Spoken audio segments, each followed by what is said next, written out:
today's live episode of America's RAD Cast. So get some coffee or whatever illegal narcotics you use to wake up. Maybe take an ice bath. Please do something close to bathing and just leave everything as is. Set to the radnetwork.com. Yay! It's us. All right, Monday morning. Welcome to the show. I was just last minute prepping, looking at things going viral. Jeff, do you live in a homeowners association neighborhood? I do, but it's a very small one. Like I don't Have you ever, deal with. You ever lived in one of these, D? Why are you discounting me? Yes, I do. I wasn't discounting. I just try to go one by one as opposed to having everybody talk over one another. So I was identifying. The HOAs are insane. Yeah. So, well, my experience is depends, right? But like, yes, I've lived in an insane one where it's just your neighbors who want power, like they don't have anything to do with their lives, and so they get control by telling you what color you can paint your house and things like that. And then I just hit the jackpot with the neighborhood I'm in. Nobody cares about anything, like because everybody just takes care of their house. And like the worst I've ever seen was we left our garbage cans. You got that garbage cans. Day of garbage. Yeah. They have to be out before 8 a.m. But they can't sit out past 5 p.m. that day. Whatever. Well, I left them out overnight. Oh, we got a dear. Oh no, that's bad. That's bad. Garbage cans. You'll get in So trouble. meaning like you put them out that morning, and then it emptied it, and then they stayed out all night till the next day, right? That's what you mean by overnight. No. Yeah, so garbage day is Tuesday, and so they were out Monday night, which is fine. Okay. Yeah. That's Garbage is picked up Tuesday, but by Tuesday at 5 p.m. they have to be. Those mofos better be in the garage. Ah, gotcha. It was a Tuesday. I was done with the day before I forgot. Usually my landscape crew brings them up. They didn't. So Wednesday morning, they're still out there. Oh no, mine is so crazy where if you put them out too early, you get in trouble. So Sunday evening, it's Monday for me, or it was, and if you put them out a little too early, they get so angry. You put your trash cans out way too early. I'm like, what? I'm just trying. I'm working 4 jobs, bro. I'm not retired.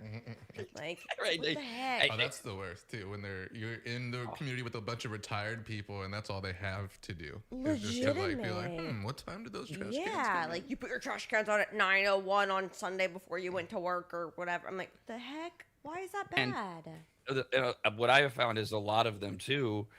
They live in a neighborhood that to them, if they're retired, this is it, right?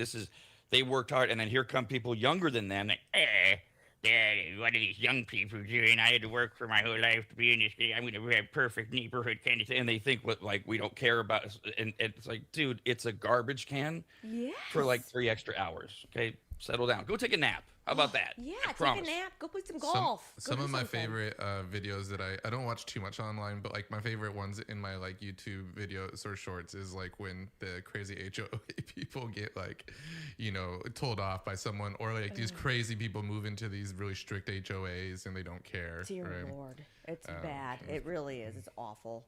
We were warned because I had lived in other HOAs. And so you always try to there's nothing you can do about it. You can get the bylaws, but you're doing elections every year and you get the next psycho to get on the board or whatever, but you try to do your diligence. We were warned by someone, like the realtor did some diligence and said, there's a woman that walks around the neighborhood looking for garbage cans to be out past the deadline. It's real. It really happened. Christina clocked her the first week. She's like, babe, because I'm doing the show. Like, babe, I just saw her out. She's out. She's scoping if everybody got their cans out. Like, and it's the same woman, and she shuffles around, and then she disappeared like 2 years later, and never heard from her. Knows where she went. But they do. These neighborhood police exist, and I get it. Look, it's one thing.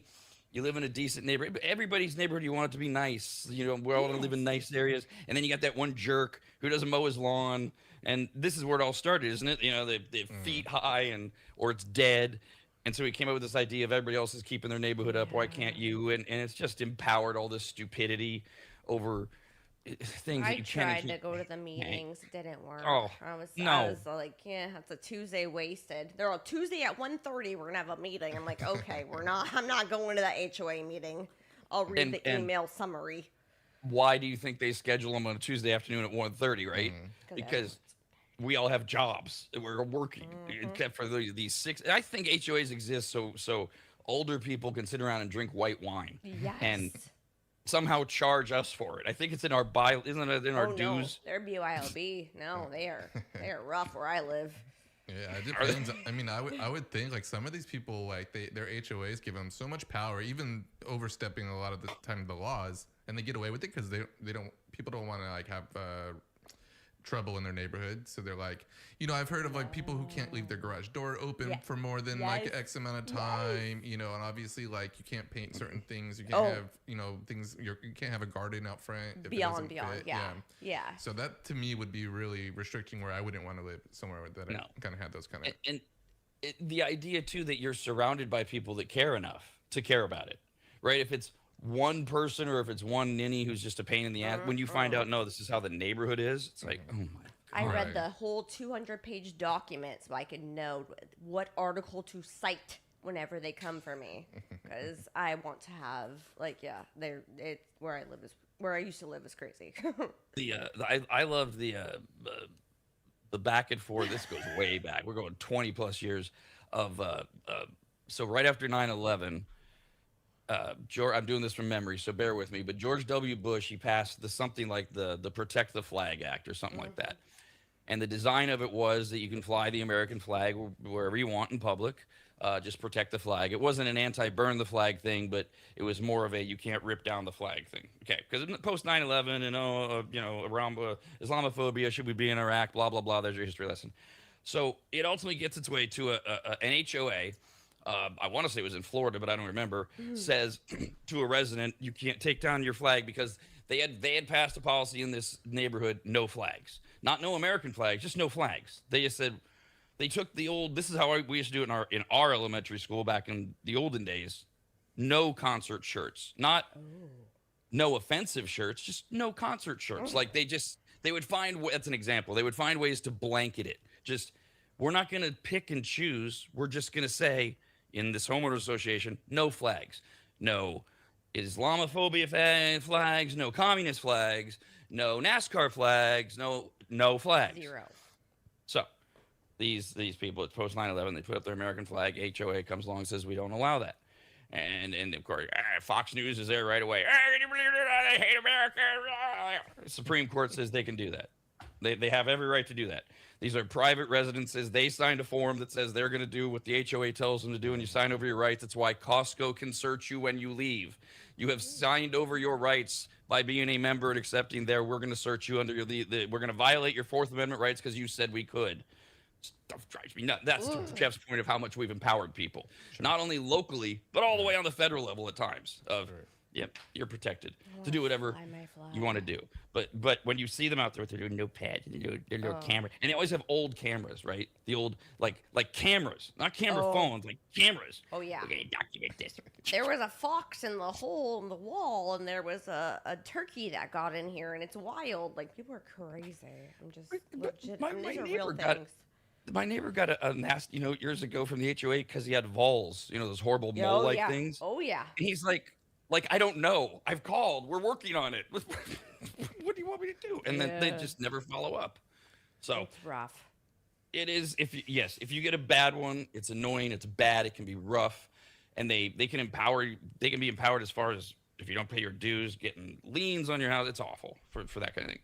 I thought of this because this woman who went viral over the weekend wound up with 7 million views after she went after her homeowners association because her HOA keeps charging her $45 penalties. I don't know if that's daily, weekly, monthly, whatever, because she's got a dead bush in her front yard. Okay. No dead bushes.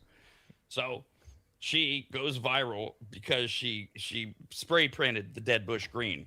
I love it. And in the video she says, "It's not dead no more, Becky. Now you're gonna be like, how did it get green? I don't know how it got green, but it's green today." End quote. She literally says this in her video, and she says she thinks it looks better. People have sent it off, and a lot of people have praised her because picking on HOAs, as you've seen, is popular. But also, people did wonder: A, why did you just out yourself? And B, why not just replant it? I mean, the time it took to. I know, it's the principle, isn't it? The HOAs, depends on how much they are. They don't have landscapers, gardeners, nothing. You're in charge of your own bush. Yeah, I mean, She just spray painted it? yeah, like a lot of times they have these things you could spray on like lawns now, right? I'm assuming it's something like that, maybe. Okay. I mean, maybe she just got some spray Maybe paint. I thought it was the fumes. I thought it was maybe the fumes. Oh no, I hadn't even thought of it, but I do think from watching the video it was actual spray paint, which is part of what makes it funny. And she's what you would imagine. We don't know where this is, but I'm guessing Florida, but it probably isn't. Just because it is your stereotypical older white trash looking woman. and you know, I think we're supposed to have 32 teeth. You know, she's about a quarter of the way. It's everything you would imagine a Saturday Night Live bit would be. That's where they come up with these things. It's, I don't know what their bylaws are. If the HOA, like the RHOA, doesn't provide our landscaping, but if we have one blade of grass out of shape, if they want to, they can come after us. Dear Again, Lord, I'm yes. lucky and they don't. That's why I like you when it's like these crazy people, and I don't want to say crazy, just people who don't care about HOAs. That should be the right word. That go into these communities, you know, whether because they want a bigger house or whatever reason, and they don't they can't wash their cars in the driveway. Nope. But they'll still do it, and they'll say, we don't care. This is America. You can't tell me where to wash my car, right? And like, and I enjoy watching those videos because I hate HOAs like that too. I think my only current the HOA I've been in with about 10 years now. I think I got written up once, and it was my fault. Yeah. What'd you do? It wasn't me. I should. Okay, never mind. Was it Never mind. Another No, we human had in the a- house. Leave it alone. We had a nephew change oil, and he left an oil can in, but it was like in the back. Like you have to walk up to my house a little bit to get to see it in the back. I didn't even see it. That's how much it wasn't, visible. And I don't really go into that corner of the house, but they must have saw it, and we got in trouble for that. But again, that I would expect that. You can't just have things of oil out. How far do they go? Like, did you just get an angry letter and that's it? I think we got fined something. Yeah, something small. Yeah. See, I remember I wasn't too mad about it. No, look, that's because you're the kind of guy you are, and I would be that way too. It's like, okay, we screwed up, we got to pay it. I'm just fortunate having lived in I think the D version, your version now, and now this lucky version, where they don't do anything except send you one note, and then it's like left to go, because some of the stuff. You reminded me of I mean, Jeff, you've seen the neighborhood, the long driveways, right? Mm-hmm. Well, technically, we're not supposed to have anything in our driveways that's visible from the street. And when we were having work done on our house, one night, the garbage cans, and you had to you had to stop and look to see the garbage cans at the end of the driveway. It's not like they were out. It's hard to see them. Mm-hmm. Sure enough. Somebody walked by. We got a note 2 days later. Your garbage cans are out in the driveway, and you put them in your backyard. Yeah, no, I had my sister-in-law stay the night, and I got her a guest pass, but she wasn't a guest, so they thought she was a resident. I got a very angry letter to Grandma and Grandpa, who I rent from, and it was a big ordeal. It was a long and a fine. Now, yeah, so they're that crazy there. Condos and duplexes and those type of communities with the parking. That's next level. Angry yeah. You're a resident. You can have a guest pass. You cannot. Yeah, and you can park on the street, but not after sundown.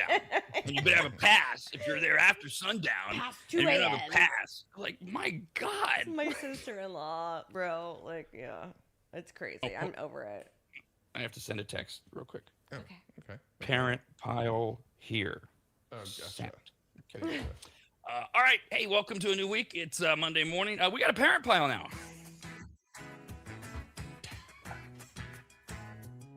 Mom!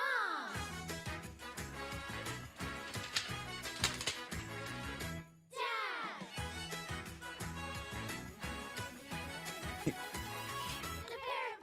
That sound this morning is rustling and bustling and hustling, but peace as well. It seems like if you throw a dart at the calendar, you get the average date. This is the average date where you can basically say kids are back at school. Some, yes, I know some have already been there. Stop sending me the emails. That's why we're saying average date. Others aren't going back for a little while, although nobody does it like we used to do in my day. It's after Labor Day. That's when we started school. That's not anymore. Now I can't believe when I still to this day, the middle of August, everybody's but back to school. Hello, it's happy times. Now, parents, listen up. There's a school called McKinney High School in Texas, and it's gone viral for the old female dress code. Yes. Ooh. Some things never change. This was a thing back in the 80s when I was in high school. You know, the cheerleaders and how short can the skirt be, and what can they wear under the skirts and things like that. Straps. What? All of that. Like your straps on your straps on your dresses and your dress codes. Yeah, it's a big deal.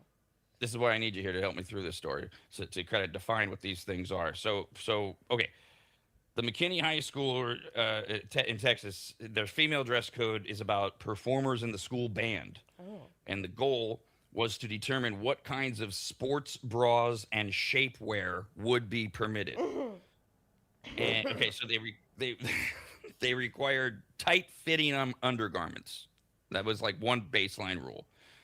And then in order to determine if your undergarments were tight-fitting enough, they said that you had to complete a jump test. Oh, goodness gracious. No. For children. So, yeah, performers, meaning band performers in this dance group, must do a jump test when testing sports bras. Pause. Not everybody gets this, right? So a sports bra, how do we describe that audibly? I mean, most people would know it if they saw it, sort of thing. That's so like a full coverage, sports bra, bigger straps, a wider waistband, So like usually tight, right? Yeah. Yes. Yes. Okay. And then that's it. And then midriff is showing, exposed or not, maybe, possibly. Okay. All right. So performers had to do a jump test to test your sports bras. If you so imagine. Oh my goodness. Your 15-year-old daughter, sister, whatever. If you jump, and if you jump multiple times in a row, and there is noticeable movement, this is written in their section. Size down or find a new sports bra style or fit. Any style works as long as it holds firmly. So they don't want the jiggle, right? That's it. Hold them in. Hoist them in. Jesus. Okay. As you can imagine, naturally, many parents were not cool with this. So the band director had to clarify things. He said that the garments referenced are recommended and are not required for all participants, male or female. And he added this jump test was meant to be something the students did privately themselves, not that would be evaluated by staff. Really? Oh, really? Goodness. I don't buy that. I'm not. Yeah, I was like, who is the evaluator of this? Who's the jump test person? See, the fact that they didn't say, and then they come out later and say, oh, we meant that you do it at home, right? Like there wasn't going to be that ninny teacher who agrees with all this. Carol, get over here, Carol. You jump up and down for me 3 times. That's tough. By the way, Jim, what was this guy, the band leader, did not apologize for the policy, saying there were, quote, important reasons for the band's undergarment recommendations, end quote. But he did note that some of the language in the policy was potentially confusing. I'm always the outlier on this because I know that we're trying to like not overly sexualize kids, but at the same time, we're talking about high schoolers here. Hormones, everything's raging. It's okay, if it doesn't belong in school, why do we even have anybody dress? Why don't we go back to the school uniform thing? I always go A to Z on this crap, and I just go too fast, I think. I agree with you. They used to have like strap limits, like you can only have this long of a strap. You could only not show your midriff. You cannot, like, there was way stricter rules back in the day. Now they're having jump tests for bras. That's crazy. But isn't it okay? So there's a demeaning factor to it, though, right? The idea being she's supposed to be jumping up and down to show off whether she can or can't flop her boobs around. Again, they say do it at home, but I don't know. Is this? My question is, as a dude that doesn't have kids, is this a reasonable thing to be worried about with our kids going to school?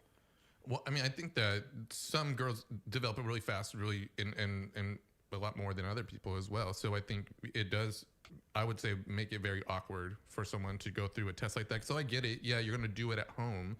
But if you're going to get in trouble for it, you're obviously going to have to do that test in front of someone else that's going to say that you failed that test, right? So, I mean, if you are getting in trouble by your teacher and they make you jump to see if they move, that would be incredibly embarrassing and something I don't think it should be in But this school. also, it's band. Like, what kind of flute is she playing? Like, electric flute? Like, what was she jumping? Is she dancing as well? Or he or them or they or whoever it is? It's a band, right? Well, yeah, it's performers in the school band. Yeah. But look, I'm the worst at Too much explaining to you drumming. what a school band might look like these days. I don't know. Yeah. Are there members of the school? Like, is there a school band dance team that doesn't play instruments? I don't know. That tambourine, yeah. The tambourine, those Sometimes drums. they have dancers in the band.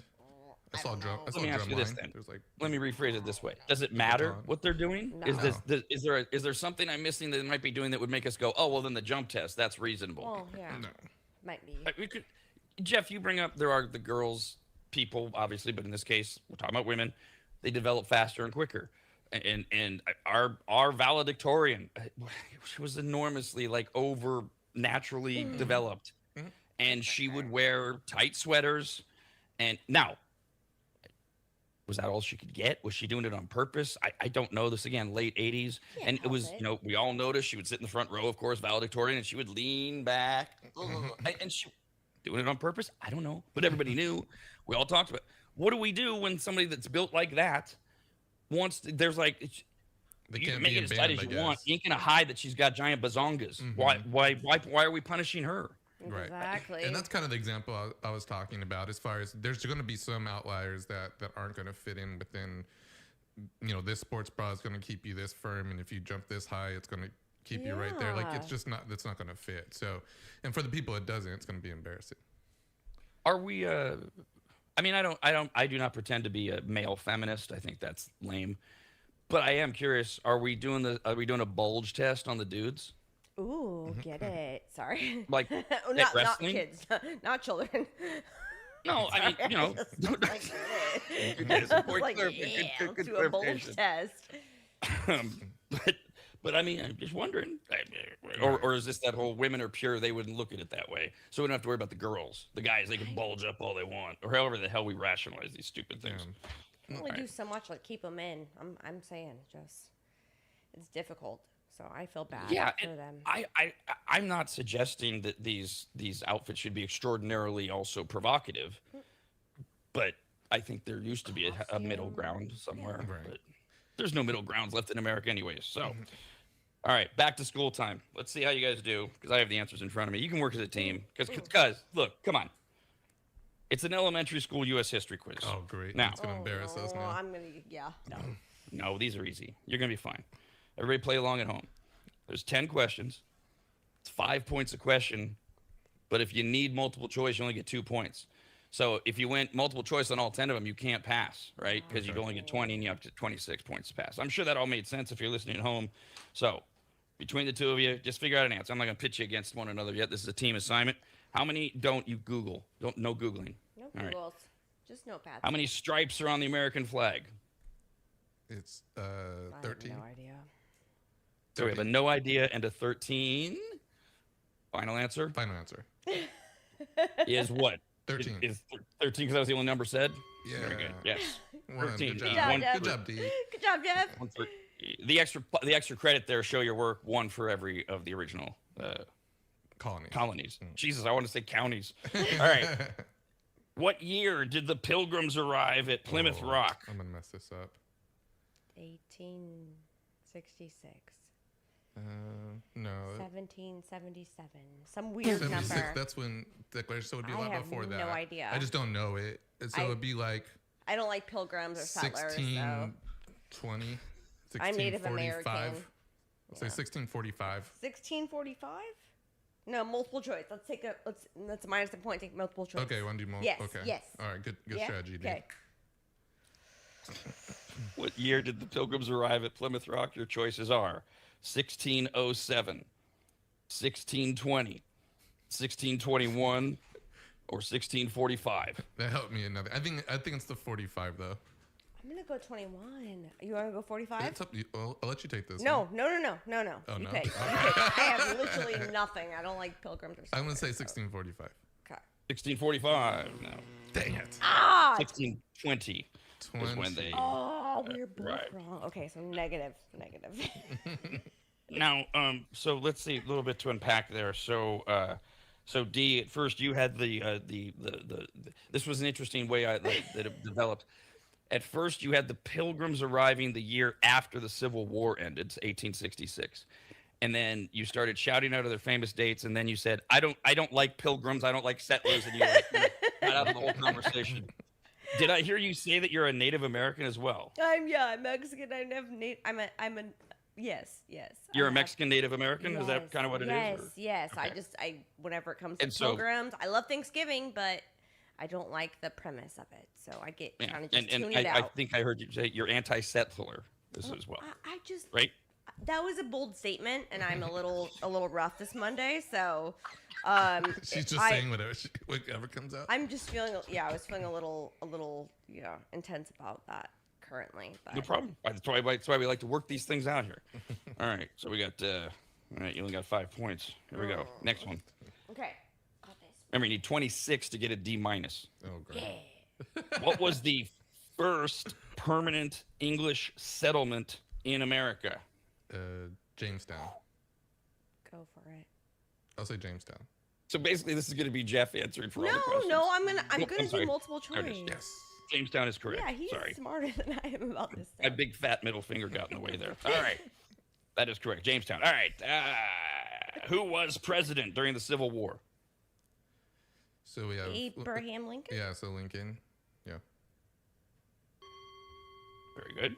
Nice. That was yours, D. 15 points. You need 26 to pass. An elementary school U.S. history quiz, back to school time, etc. Which document begins with "We the People"? The Declaration of Independence.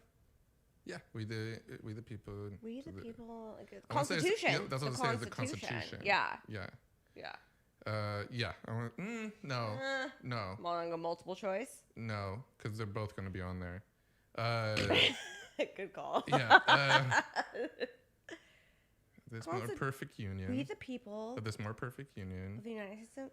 I don't know. Declaration I'm mixing it all up. I'm gonna say it's the Constitution. Yeah. Final answer. Go for it. Yeah, let's confirm I trust that. you. Yeah. I'm not. Yes. Okay. Woo! Yes. Thank you. I had preamble. to image the document a little bit in my head. I was thinking about the preamble to the U.S. Constitution begins with "We the People." Nicholas and Cage writing it. All right. So now I'm gonna think of that. You're talking about from the movie, right? Yeah. From National Treasure. National Treasure. Yeah. All right. This is literally elementary school stuff, Schoolhouse Rock stuff. The 3 branches of the U.S. government are the judicial, the executive, and the legislative. Final answer? All yes. right. And that puts you at... Can you start saying these are college prep course questions though, so we look better? I mean, you're doing great. You've got 25 points, and you only need 26 to pass. So Nice. It's almost all gravy at this point. Jeff's The passing. Louisiana Purchase was bought from which country? France. No idea. Thank you. I'm just I've said it, I'm going with Benjamin Franklin. Yes, Thomas Jefferson purchased the Thomas Louisiana Jefferson, territory from France. Yeah, Yes, yeah. Thomas Jefferson. Who wrote the Star Spangled Banner? Oh. I mean, I would recognize the name, but I don't. Let's do multiple choice on this Oh yeah, one, 'cause yeah. I There we literally go. have Sorry, no I forgot clue. about Why multiple not? choice. Yeah. You've already passed. Now it's just a matter of how much you want to, be greedy. C's get degrees. That's true. Who wrote the Star Spangled Banner? Benjamin Franklin, John Philip Sousa, Francis Scott Key, or Samuel Francis Smith? Francis Scott Key. The last. Oh. Samuel Francis. Like I said, I'd recognize it if I heard the I'm name. gonna go to the last but- one. And no. Wait, what was the last one? Samuel Francis Scott Key. Yeah, they just combined all of them. Yeah. Samuel like- Francis Smith. Well, that sounds good. All right, 2 more. What was the first state to ratify the U.S. Constitution? First state to ratify the Constitution. I mean, I have one in my head, but I don't think I'm right. I would say Philadelphia, but ratification. I want to say it no. might be one of the southern states. Yeah, southern state for sure. Or Has to be maybe southern. Delaware. No. Multiple choice? Multiple choice. Yeah. Let's do it. All right, so instead of 5 points, 2 points. If you get it right, your choices are the first state to ratify the U.S. Constitution, Virginia, Yeah, it might be Virginia. Pennsylvania, Massachusetts, or Delaware. Pennsylvania. Sorry, I said Philadelphia. I was thinking Pennsylvania because Philadelphia and the cream That's cheese. what I meant too. Yeah, but I know I'm not sure if they were the first state to ratify. I don't know. It might be Delaware or You're going Delaware? or Virginia. Okay, I'm gonna go Philadelphia. So you pick. You're city. the way smarter Sorry, than I am. Pennsylvania. That's what we meant. I said Philadelphia earlier. That's my fault. Oh, cream cheese. But I'm gonna say Delaware. No, I'm gonna say Virginia. Sorry, I'm gonna say Virginia, and then D's saying something else. She's saying Pennsylvania. He's saying somewhere between the state of Philadelphia and cream cheese. And which one did you land on, Jeff? picked I said Virginia. Virginia. Dang it. It's Delaware. Delaware. Oh, I dang knew it! yeah. You knew it in your heart too. For some reason, I was referencing You something in my second-guessed head. yourself. Yeah. And lastly, what was the name of the treaty that ended the Revolutionary War? The peace treaty. No, I The literally peace like treaty. history I'll is take not my strong I'll take suit. multiple choice. I'm sure I get it on a fight here. So, as you'll find out in your multiple choices, all treaties are named by where they're signed or where they're negotiated, something like that. Not the peace treaty, but your choices are the Treaty of Versailles, no. the No. Treaty of Ghent, No. the Treaty of Paris, or the Treaty of Yorktown. Paris. Is it? Yeah. You want to say I that? think so. Because they did sign it, I think, in Paris, so that makes sense. All right. Paris, Yep. Paris. correct. Oh, I got Nice. one. Signed in 1783, the Treaty of Paris officially recognized American independence from Britain. So we got 34.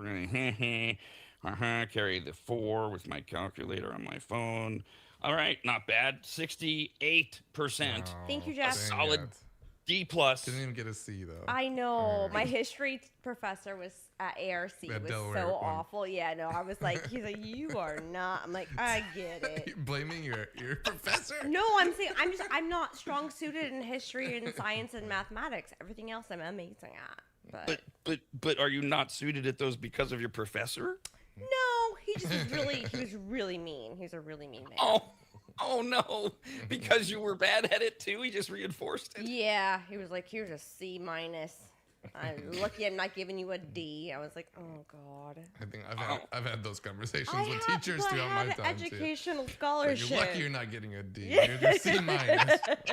America's RAD Cast continues I'm next. so bad at Only on the radnetwork.com. Crinkle. Got this email, radcast at theradnetwork.com from Name Withheld Woman. We were talking about dress codes. Did the parent pile get a school in Texas who came up with this great idea? Girls, ladies on the high school band, dance team, whatever. You got your sports bra on. Do the jump test. Jump up and down 3 times and make sure you're not jiggling, because if you're jiggling, you got to go smaller. It's just ridiculous. Woman says, what pisses me off is when I was in school, and now that I have 3 young ladies in school, it makes me even more mad, is in the girls' dress code, your tank top has to be 3 fingers wide at the top. I meant the Okay. bands. Yeah. The band? Oh, okay, Th- where that's your shoulder the is? to- Is that- Yes. 3 Oh, okay. fingers. No spaghetti straps. No Yeah. spaghetti straps. That's pretty much what they There want. we go. And the shorts have to be 8 inches long. And the reason is that the girls are distracting the boys from learning properly. So it feels like they are objectifying us girls in a way. Why should us ladies have to change our dress? Why can't we teach the boys to not objectify us? Or how to Exactly. control their thoughts and emotions well enough to learn to be around other human beings? This debate, No, it's years. Look, I don't win any points here because you can't win as a man on this. When I say I agree with you entirely, which I do, this should be 100% about teaching boys how to be respectful. You're always going to, hey, guess what? I'm like, I don't know, 45 years older than these kids or 40 years older than these kids. I still have urges and see women and women that are taken and young women that are like college age or whatever. Yeah. You learn how to respectfully appreciate their beauty, as opposed to saying to them, you cover up. Well, but when I make that argument, well, of course that's what you want. You just want to see objectified women. It's No, like, yeah. I'm supporting you, you dumbass. fingertip length for shorts. There was a whole. My dad used to measure my heels. I was raised Jehovah's Witness, so I could only wear 2-inch heels the most. No jellies, no jelly heels, nothing. 2-inch heels, measuring fingertips. I grew up with that, so I have a very a very staunch view on this topic. Okay. So if you and I are on our Modesty. first date, and you just said you have a staunch view. My response, I think you just answered. I'm going to give you a chance to expand on it. Is well, what can you break down your staunch view on this in 10 words or less? What do you mean you have a staunch view? That I was always pressured to just you can't show too much skin, you can't show your midriff, you cannot show. You have to have fingertip length shorts. It was like a little militant, and I didn't like that. So you would And, prefer the yeah, opposite, yeah. more leniency, more. Just a little bit, Yeah. a little midriff, a little. I think there can be ways to still make sure that people aren't, wearing anything incredibly inappropriate while still letting people wear what they want, in a sense. I mean, I think that boys are going to be distracted, especially in high school and stuff, no matter what. I mean, that's the age where we get distracted. Yeah. So, I mean, again, having someone be able to wear different clothes that shows off different things, I think is more like But God identifying bless yourself. me with these gifts, and I should be able to display them however I want to. That's what I was saying. Yeah. Ugh. So, as Jeff was alluding to, boys are going to be distracted. Men are going to be distracted by anything. It's literally nature. Because otherwise, what are we cutting out? We're cutting out also fully clothed women, but it's all tight. Nope, can't have that because we're distracted by that. So we're going to make them wear hockey gear? It's Yeah, right. ridiculous. I like that too, It's though. ridiculous. It would be adorable, yes. But like everything else, right? The problem here is we were supposed to do this. We're self-adjudicating this in that parents were supposed to decide what is or isn't appropriate, and we would all have a like-minded view, and so everyone would show up, and there would be we'll use girls as the example that are a little more provocative, and that's okay, and the girls that are a little more now, what you think is provocative, others go, there's nothing wrong with that at all, and then all the way over here is stripper mom who thinks there's nothing wrong with her daughter looking like her. She doesn't have any less rights because she's a stripper, as a parent. So, and then we get into this 3-finger rule, which I have a whole other 3-finger rule with women.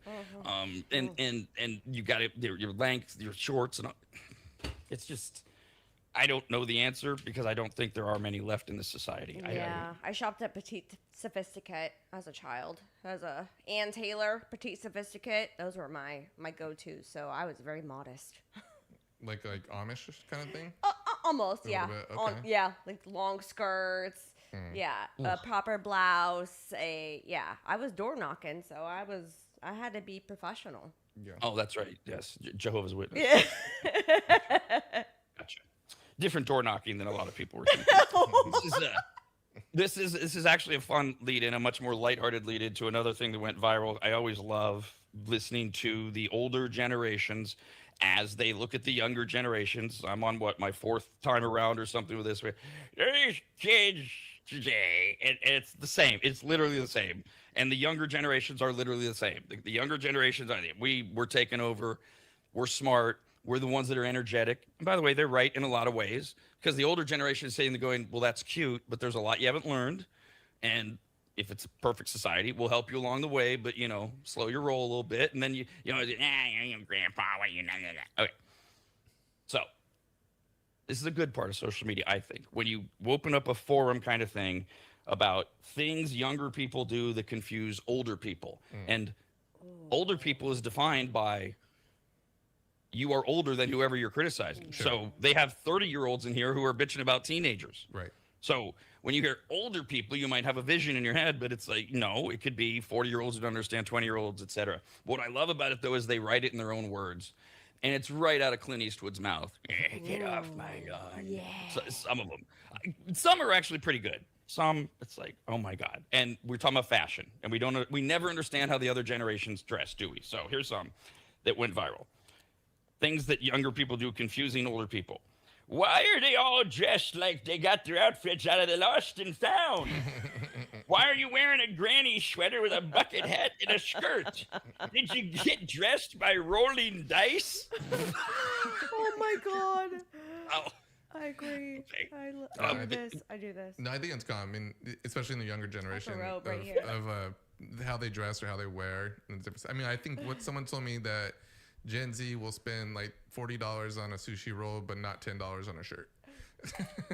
Once I wore baggy sweats, and you were like, your sweats look really big and baggy on you. I'm like, that's a style, bro. Like Legit. Like, I yeah. mean, I'm right. I didn't know that was a sign. I'm either Adam Sandler or I'm prim and proper. Who knows? Isn't this like because we have to label everything? Isn't it like called thrift shop chic or something like I that? use a thrift shop all the time. I love Big it. surprise. Big surprise. Vibes. I have a story in here. Maybe it's like the day is a day say where thrift shops come up, and I literally wrote next to it D exclamation point. I love thrift shops. I knew it. All right, next one. Things that younger people do. They're not all about fashion, but like the first half of them do. I'm an attorney. I'm only 30. But we have college interns for the summer, and yet I guess the one, she wears sneakers. Oh. My generation would he's 30. He says, my generation would never. It's not a big deal. They're cute sneakers, but my college self wore business casual to every church. Yeah. So it's a big enough deal that you're bitching about it, but it's not a big deal because they're cute. That's making me laugh, honestly. I mean, I think that's getting more commonplace too. Yeah, people more casual. Like the standard quo is a little bit more casual than it used to be in an office. I think. Definitely. I mean, in a law office, you would think that it's a little. Was that what he said? He's in a lawyer, right? Yeah. You would think that it would still be more casual than say here, Business but I mean, casual. more professional than Less. say here. Yeah. But yeah, I could see some of the young, 20-something-year-old Doc Martens, interns coming in. Toms, I was like, that's crazy. My Air Force Ones, my Vans, like, come on. Like, sneakers are an essential part of an outfit. And they have to, or they should have to, coincide with your place of business. And I think that's where there has to be a happy medium. I don't think the old fuddy-duddies have to say that it has to look the same way that they did, Right. but it has to be somewhat professional. And that's, I think, where what I love about this guy is being 30 years old. My generation would never do that. It's like when you go to a dating site and you see an 18-year-old who posts "Life's too short." What are you talking about, child? That's funny. All right, next one. Oh, I guess not. I thought I had it right there. All right, next one. D kind of brought this one up. I don't understand Doc Marten boots with a dress. Doc Marten boots are patterned after combat boots. You're wearing combat boots to a dance. Fire. Damn. Fire. Okay. Get it. Or I never got that Birkenstocks, look. my Doc Martens. I love it. It's a vibe. I mean, if someone looks cute, interesting, if it matches, I mean, I don't really have much to say about what type of stuff they're wearing. It doesn't have to match Yeah. any energy for anyone else besides yourself. Exactly.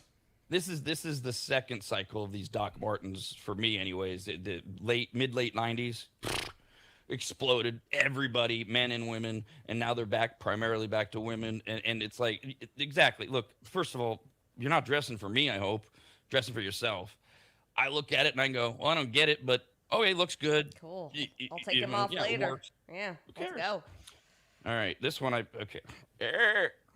Oh, I know what they're saying. Why do younger people wear things like cardigans hanging off their elbows? It defeats the purpose of wearing it. It looks uncomfortable because they have to hold their arms in a certain way to keep the clothing on. I don't understand. I'm trying to picture that. Yeah, how are you talking about? Like the ones that are on over I your have my shoulders or your robe. elbow? So whenever I wear my like sweatshirt over my outfit, because I'm kind of cold, it might get warm. Who knows? So yeah, elbows up. So when you put it actually on. Oh, okay. Yeah. I'm trying to. Like it's a vibe. It's like a collegiate vibe.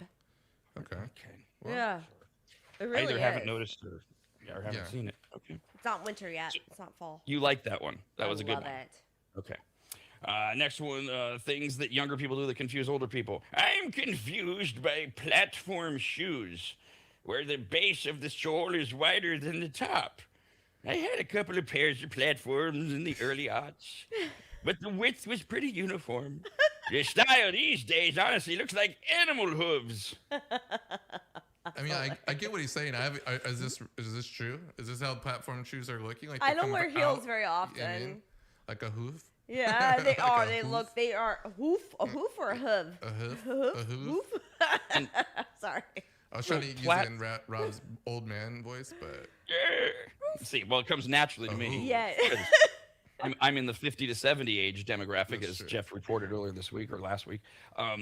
platform for sorry, but these are they're heels, they're heightened, but they're bulky or whatever. Yeah, they Just were different, okay. like in the 70s and like disco Yes. era. Like there are different vibes now. But yeah, I get it. I don't love platforms. I like being small.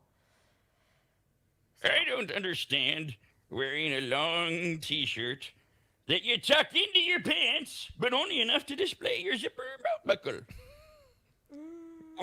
Well, I understand it. I don't like it. They're trying to show off their belt buckle, their designer thing, depending on where they're from, okay. or they're hey, look, I didn't win the rodeo fake belt buckle. But it's ooh. a lot of broads like this look because you get to see the Gucci thing. It works on the right girl, Right. basically. Yeah, Like I all mean, if this you have a nice belt buckle and you don't want to tuck in your shirt so people can see it, I used to have a I don't collection see of belt anything wrong. buckles for sure, but I never was like, I don't know. I've always been thin and petite, so it just kind of works in my outfit. I just don't. The thing I like some. I mean, I have some nice belts and some nice designer belts, and sometimes you do. Well, then wear the right shirt. I don't then go, well, I'm going to wear this long sleeve T-shirt and I'm going to tuck it in and look like an idiot. So you can see this is a Dolce Gabbana, blah blah blah blah. I just made up a new Formal, company. informal. Maybe that's what it is. I don't know. Maybe this has been around forever. This is not about these younger people. It used to be older people, then younger people. Now we're back to young people. These cruise socks that are put up to the knees. It looks stupid. Yes, it does. The what? Always has. Crew socks. Oh, yeah. I love socks. We're talking about like Mitch Williams kind of stuff. No, like like tall. all the way up. The tall.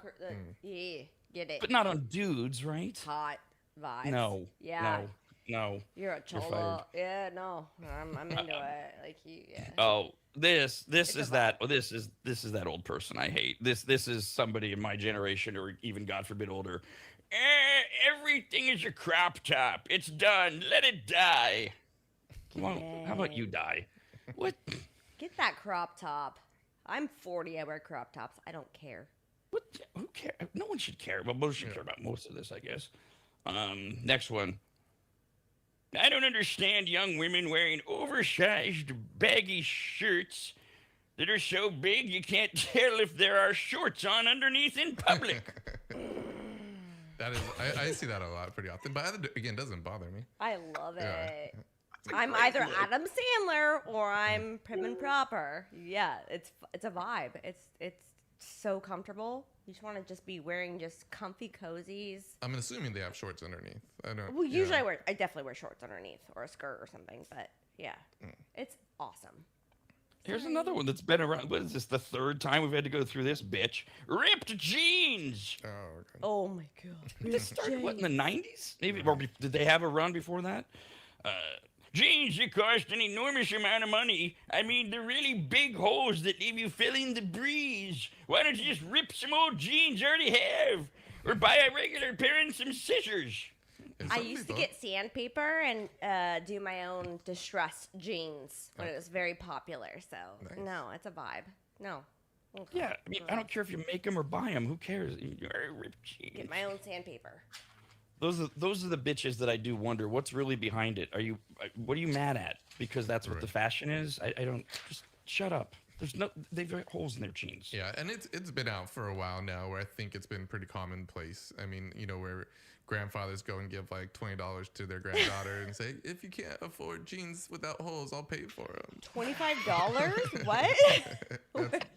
You haven't seen like those videos or anything of like, yeah, like if you can't afford pants without holes in Okay, them, I'll buy great. you some. No. Okay, Grandpa Jeff. So here's a few that aren't fashion specific to clothing, more styles, and then actually I think some decent, like not just old people on the roller coaster. Good, Rob, on the front porch in their rocking chair. See, that's what happens when you get old. You piece together many forms of things all at once: a rocking chair, a roller coaster, a porch, and pretty soon it's a roller coaster on a porch. Yeah. Yeah. All right, I got one for you. I don't get thirst traps. What is the appeal of taking a picture of yourself in nothing but your underwear, grabbing your bulge, and posting it for the whole internet to see? Okay, Grandpa. Get it. We don't need to respond to Yeah, that. I mean, I'm sure that some people have. When you're reasons to do it. hot, you're hot. Get it. Right. While you can. I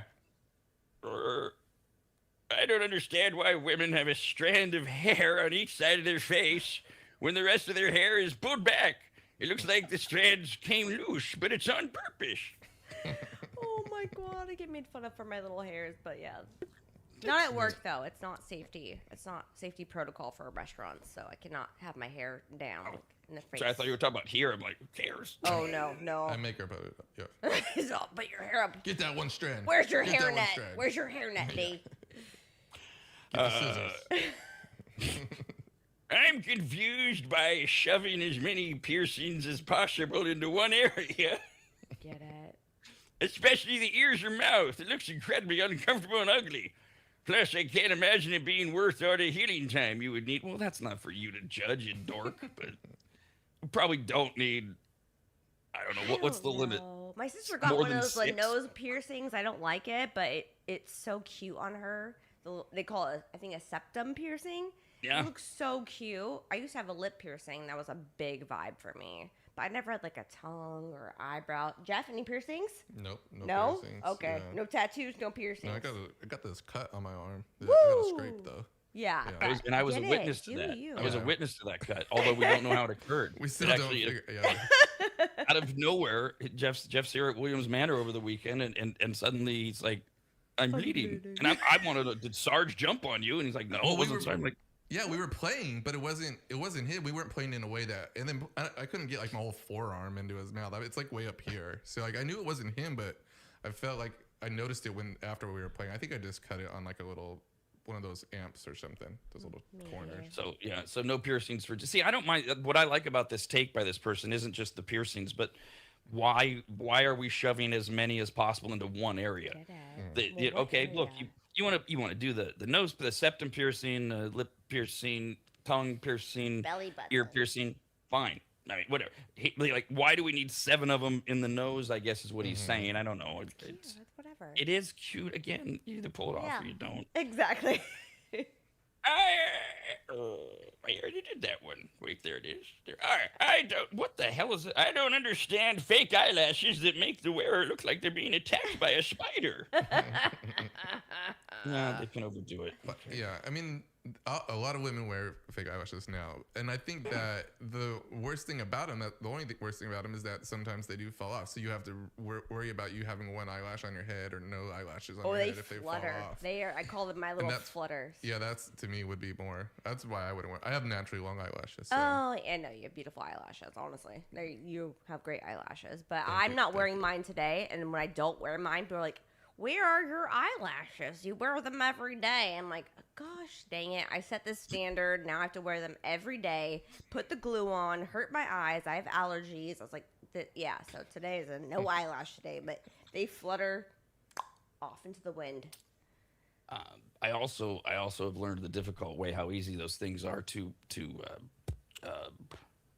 come off if the sex is too rough. Oh kind of yeah. thing. You have to know where the hand is. Oh, and, beyond. Yes, beyond. Yes. Yeah, when you have to peel a eyelash off your back in the next morning. I find them everywhere. I literally find them everywhere. My car, my house. Yeah. Here's another one that quote everyone's doing, and again, if it goes bad, it goes bad. But I'm pro this because of my personal issues. Lip filler. Yeah, every young woman at the mall has massive swollen lips. Look like she got stung by a bee. It looks painful. Okay, again, you can overdo it, but since I don't trust people with no upper lip, I'd prefer you have an inflated one. Yeah. No filler. No Botox here. Nothing. All natural. The comically big ones are obnoxious. I know. If this is one of the many new things for it was so much simpler as a boy in my time. It was just, are those real boobs or fake? Now it's everything. Real lips or not, can't tell. And then ultimately you just kind of go, do we care or does it look good? Does it feel good? Does it have to? Right. I don't even know. I feel like it's tough because in my opinion, you're boosting your lips. I don't love it too much because it holds it in a certain aspect where that's how you look all the time, really.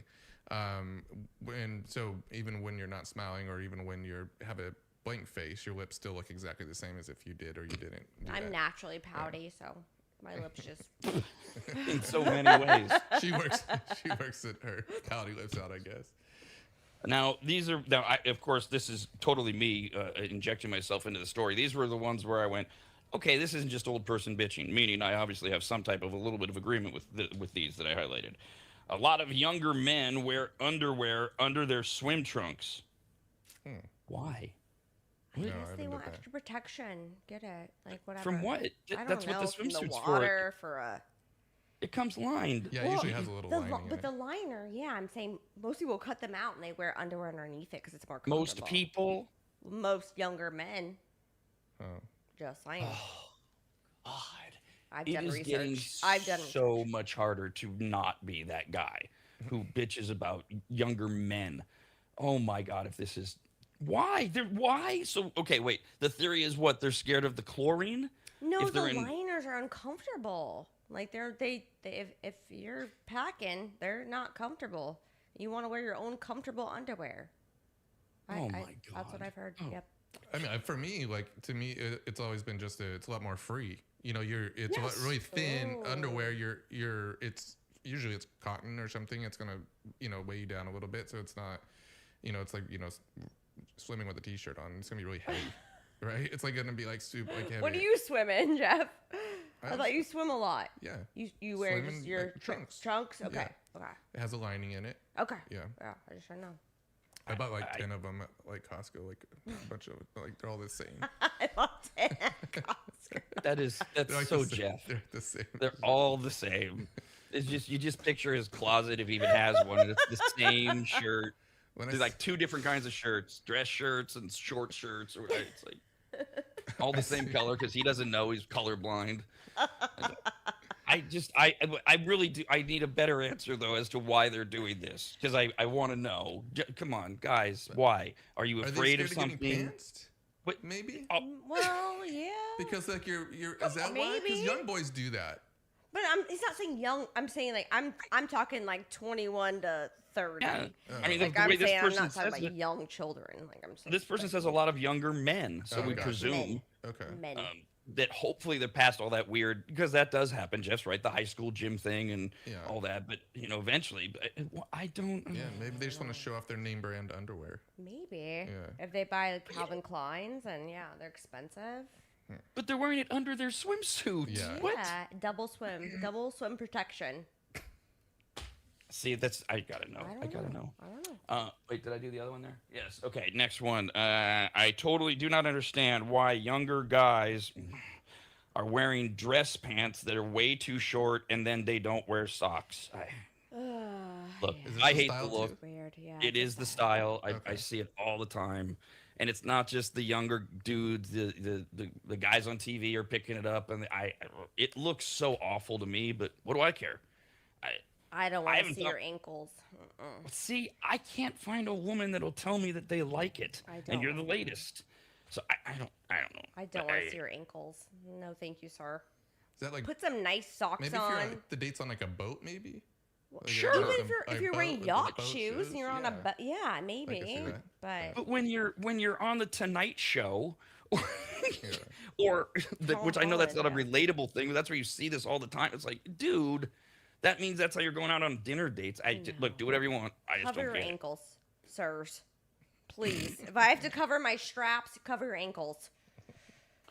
Next one. This I think we kind of covered this earlier. Jeff brought it up. I'm surprised with the lack of professional wardrobe. What happened to dressing for the job you want? Yeah, that's over for now. I don't know. Ebbs and flows. Socks with slides or sandals. We've talked about that before. Don't do that. Rough. Couple more. I don't get that seemingly every teenage guy has the exact same haircut now, and it bugs the crap out of me. Is it? Which one I is hadn't it? noticed. The Edgar, the like The Edgar? What's so the like the Edgar? long bangs. It's I'm a cosmetologist. No, I know, but so- we just don't know what we Oh, don't okay. know what an Edgar So yeah, looks like. so it's yeah. like the long bangs that are in your face, and then they're like just cut like really straight, like a bad haircut from Great Clips. Like it's legitimately like, or the mohawk or faux. There's I'm not kidding. All the children want the same exact haircuts. It's crazy. Why is it called the Edgar? I don't know where it derived from, but it's just that's what you call it. So those are the three, basically. Those are the three. God, yeah, a mullet, a faux mullet. Yeah, there's a It's lot. like it's like the Benson Boone look. I'm saying that Yeah, like the- just that straight across Wait, mullets your are face. back? Oh, Mullets are Yeah, I back? feel like I've seen a lot of mullets lately. oh, they are Yeah. beyond back. God. I mean, 'Cause it Morgan fits Wallen with made this- it hot, so I mean, This is where it fits, where people don't care that much. These younger kids, sometimes some of them don't care as much, so they go with the mullet. but they That's the all look. want the same haircut. They really do, and I'm like, okay, I got you, bro. Like, get it. Have a good 6th grade first day. Like, it's awful. I hate doing it. Two more. This one I do hear. This one from women of all ages these days says, I am quite perplexed, although I think this is a guy writing this. I'm quite perplexed by younger men's unwillingness to make a move when they feel some chemistry with a person. I understand dating is hard and there is always a risk of rejection, but I have seen my younger brother basically go all the way through high school without ever once kissing a girl or having a date because he has anxiety about being rejected. You miss 100% of the shots you don't take. Welcome to another day of the radnetwork.com. It's like Groundhog Day, but each day just gets worse and worse. Don't believe me? Stick around for today's live episode of America's RAD Cast, beginning in mere minutes. America's RAD Cast continues next, only on the radnetwork.com.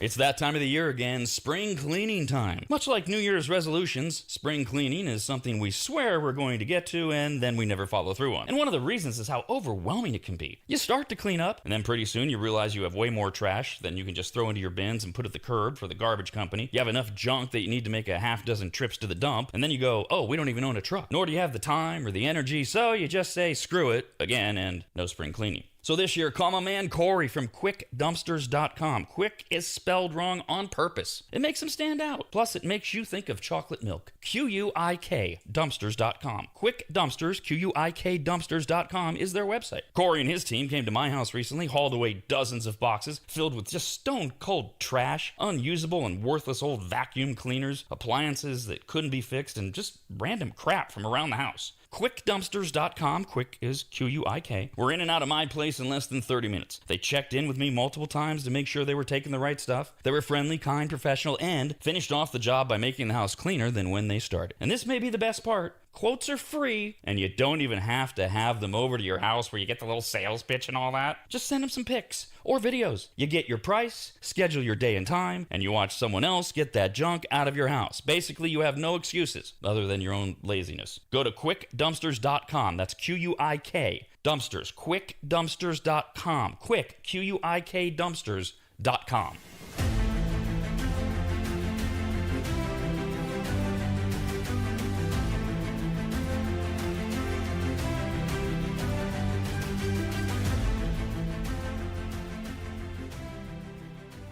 Longtime maggots will remember Greg from MAP.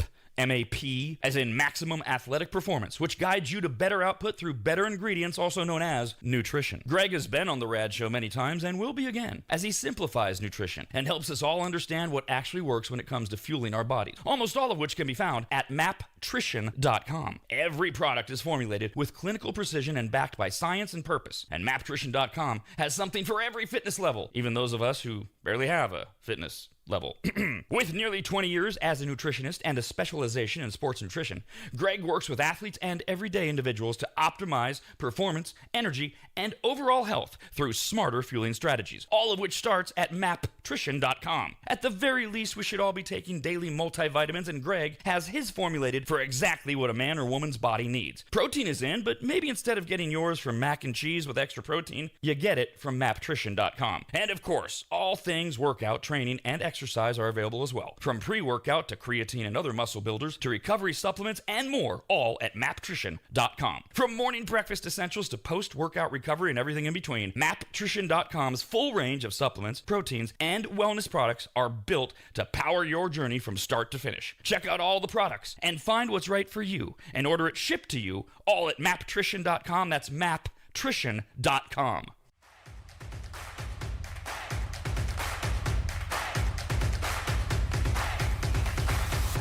Have you asked yourself if a turtle has no shell, is he naked, homeless, or both? No? Good. Then other than enjoying this show, you're not completely insane. Back to America's RAD Cast.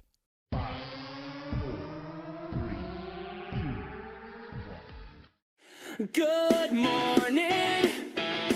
It's a brand new day. Listen to us live or watch the stream.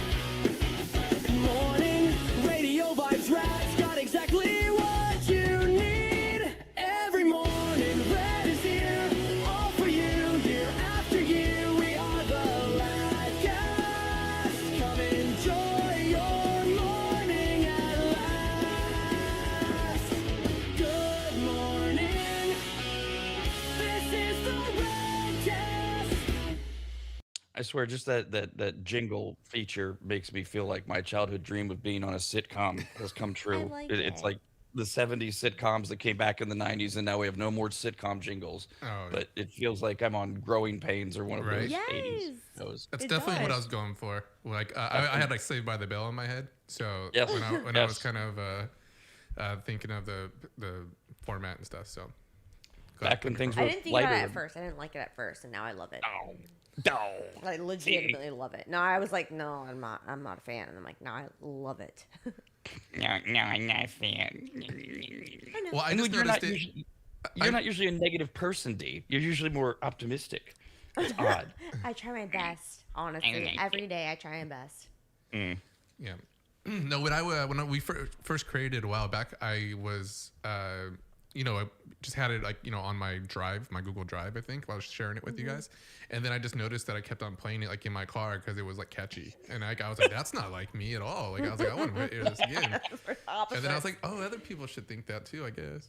I'm not that weird. Welcome to the show. It is Tuesday morning, the 18th. We do have an update from yesterday when we reported on Hayden Panettiere's death, the actress from Heroes, right? Was the big show. She was the cheerleader. I said, anytime there's a Hollywood death, everybody thinks drugs. Well, looks like it. Yeah. Really? Apparently, Oh. the results of an overdose. She hit, and so whatever that initial story was, she was in L.A. and she went south. Remember, Yeah, she that went made to- no sense. Right. She wasn't. She was never there. She went to South Carolina over the weekend, where they come up with these stories, and she was with her on-again, off-again boyfriend, Brian Hickerson, who apparently this is the guy she's written about and talked about. Dee was alluding to this yesterday, that Hayden Panettiere's been out there. She's been honest about her drug problems, but also I guess she was in an abusive relationship with this guy. Oh. And they're on again, off Yeah. again. And they were on again over the weekend. 2:00 Sunday, 911 call was received about, and this is where we got the story yesterday. There was a cardiac incident. That's what the 911 call said. A woman was having a cardiac incident. Yeah, right. Authorities were there in minutes. She was pronounced dead a half hour later. The 911 call mentioned an overdose. Narcan was found on the mattress. It is not clear if it was used on Hayden Panettiere or someone else in the apartment. Police continue to say no crime had been committed, well, other than the use of illicit drugs, I guess, in relation to the death, they mean. The investigation is still open. And then they just mentioned the detailed physical abuse from the ex-boyfriend, but the cops say no sign of physical abuse. Okay, lovely. Another Yeah, a lot of Another times one. the people who get in trouble, if this is the case, like a lot of these doctors that are giving out like these medications to these actors and actresses. Narcan's free, though. No, not Narcan, Oh. but whatever. Narcan's when you overdose, right? You take Yeah. it when you overdose. Yeah. So, no, but whatever she took to make her overdose, whoever gave it to her might be in a little trouble. right. Did she get it through those Right. type of means? Has she withered all the way down to streets, drugs? It's just these stories. They're It's just awful. It's absolutely They're endless. freaking awful, honestly. and we get to this point now where it's like you see anybody start to remotely fall apart, and you assume, like yesterday, right? It's like you compare them to Britney Spears or Amy Winehouse because we just keep getting these stories endlessly. The only difference between the three examples is Britney's somehow still alive, the other two didn't make it. It's just Brittany. She's awful. Brittany. Yeah, but people have to listen to people. Who's the girl from like All That she was on Nickelodeon? Amanda Bynes. Oh, Oh. she's on a she's had different like path. she's had a very big downfall too. And the childhood star From thing, child, right? That's yeah. been around since Drew Barrymore and before. The endless debate of how quickly you put kids, and is that the reason they wind up like this as adults? I don't know. Right. What Hayden Panettiere was she mid-30s, late 30s? Yeah. I don't. 35, Yeah, 36, 30, I think. yeah, 35, 36. Oh, and left behind an 11-year-old daughter. I think it was. Jeez. Yeah. Not Oh, 11 dear months, right? Lord, that's probably. Oh, nothing makes it any better. No, I think she was 11 years old. All right. Other reasons to be sad or scared or something. This is the job of the media. We try to find a light way to report it. We have now. Oh God.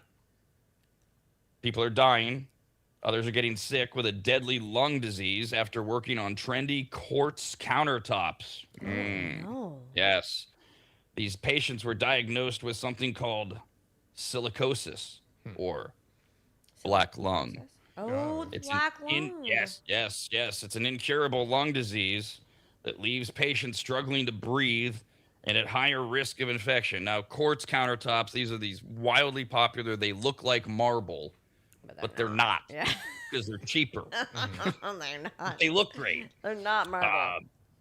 But they're not marble. They're quartz, and they become increasingly popular because of that. They're cheaper. They're durable.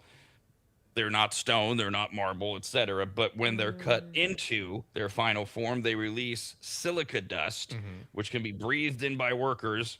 And then once inhaled into the lungs, the particles can become trapped in the lungs, and then you get the old black lung thing. Yeah. By the way, no cure for the condition. Right. And the only effective treatment is a lung transplant. Now, No. great. Really? First of all, When it gets to a certain point. Okay. yeah, after you've ingested. Now, those of us with quartz countertops, I have them. We're not at risk. You don't Unless you're marble? I have marble and quartz, but only the quartz are causing the problems. But unless you're going around the house cutting into your quartz, you aren't at risk. Sure. So, this whole story is for what? None of us that have quartz are at any danger. No. So it's a story about how people are dead and hundreds are sickened from exposure to trendy countertops, the quartz. It's the people that work on them, which, by the way, Is the American trendy Lung Association says it's possible to prevent all of this exposure by wearing your N95 mask. Yeah, exactly. I was just about to say that too. Bullshit. So you have people who could prevent the very thing that's causing this illness. They're the only ones that are getting it. What's the point of the story other than to scare the hell out of us? Because this would be a total of 31 deaths in the last 7 years. Oh. Yeah. Okay. Well, This is a story. Why? do they have a name Why for is it? this silicosis? It's been around forever. Okay. But it's not new. There's no story here. 40 deaths, 31 deaths. Sorry, in 7 years. In an industry that only that industry is affected, but apparently people that aren't wearing their masks effectively. What? If it's at the same company, that would be concerning. Yeah, it ain't. What? Right. This is the epitome of fear porn. Because the headline, nearly 36 people dead and hundreds sickened from exposure to trendy countertops. They didn't explain in there since 2019.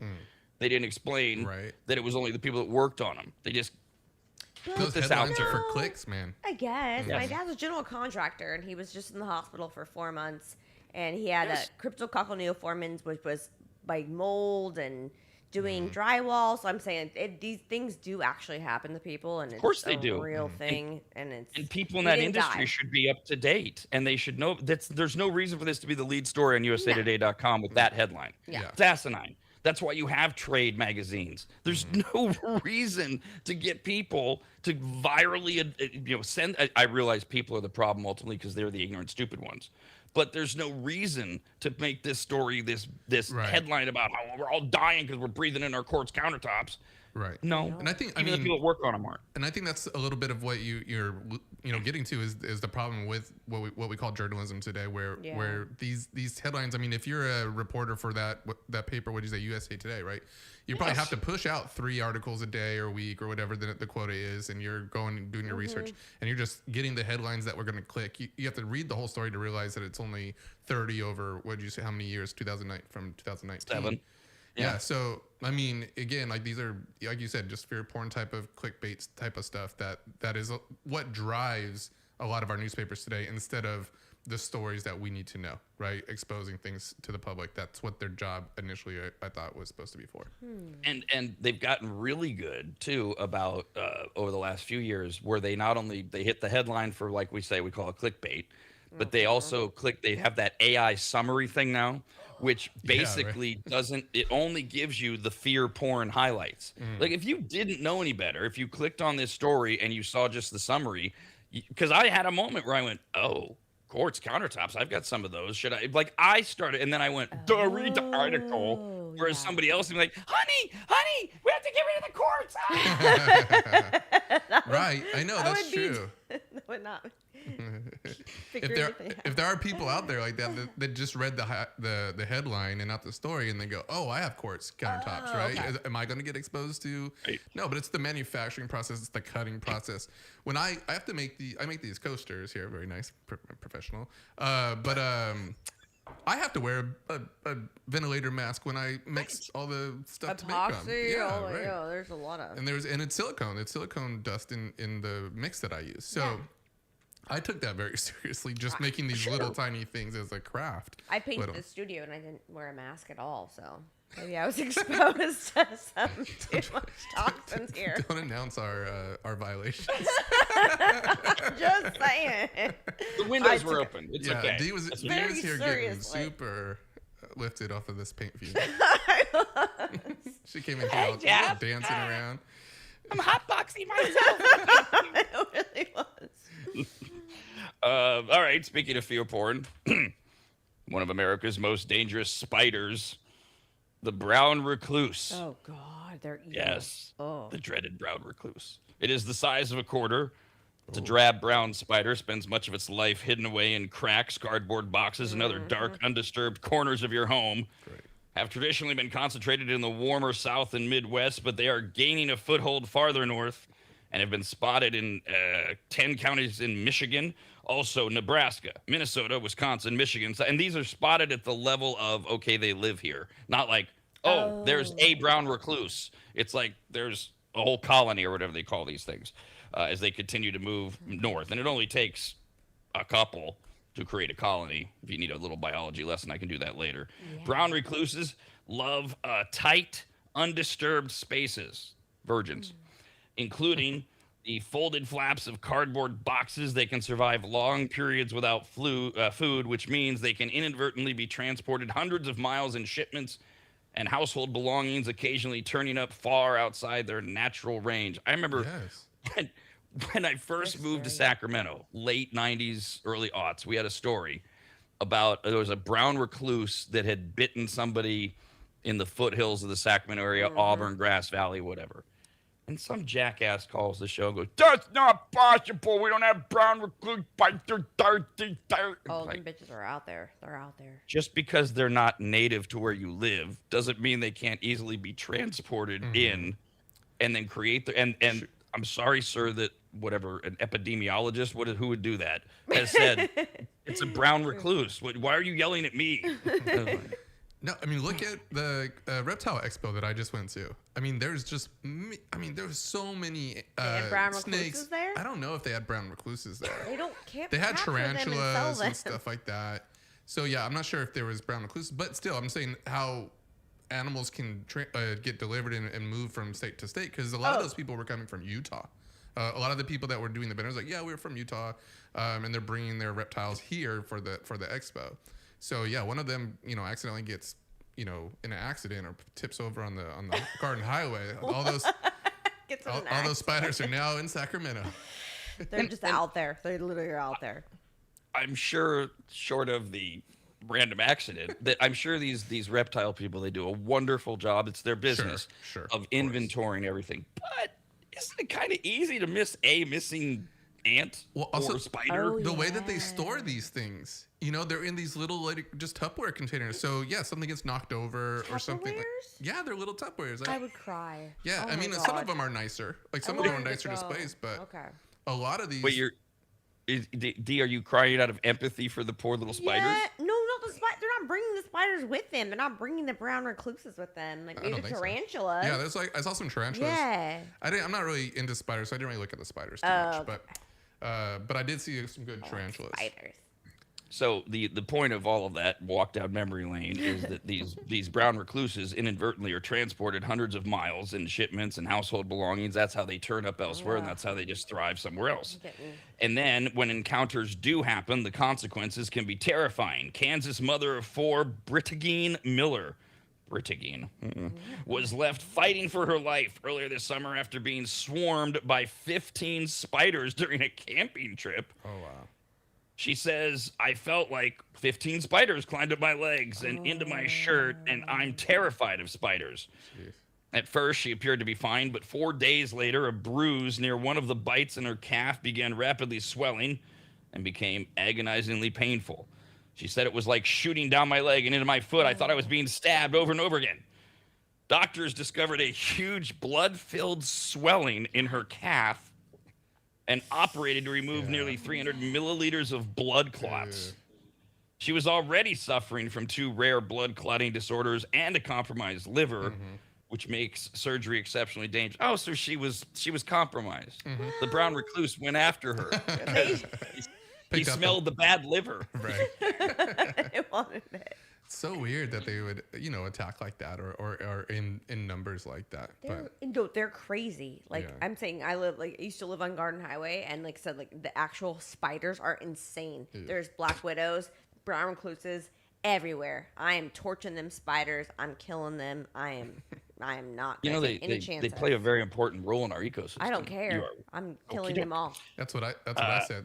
To her when we found a daddy long legs over by the door, and she goes, "Do you want me to kill it or leave it?" I'm like, "No, leave it." I was like, "No, leave it. It's okay. It's a part." I said, "It's a part. They eat other spiders."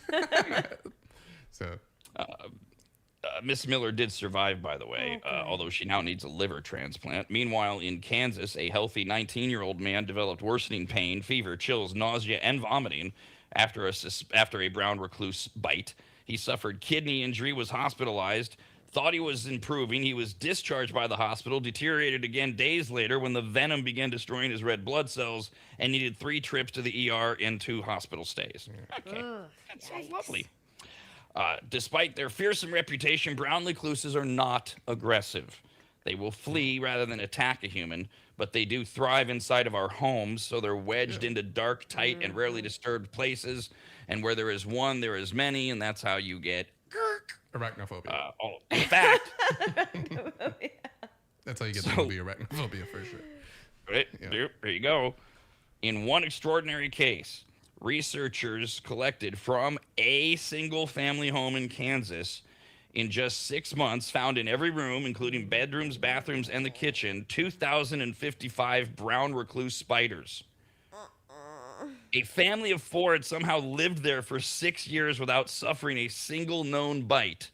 But once it was discovered, the house was condemned, and over the course of 6 months, they found almost 2,100 brown recluse spiders living with the family. Yeah. That is arachnophobia right there. That really is. Yeah. I mean, when they start coming out the walls, when they start getting exterminated, they're going to...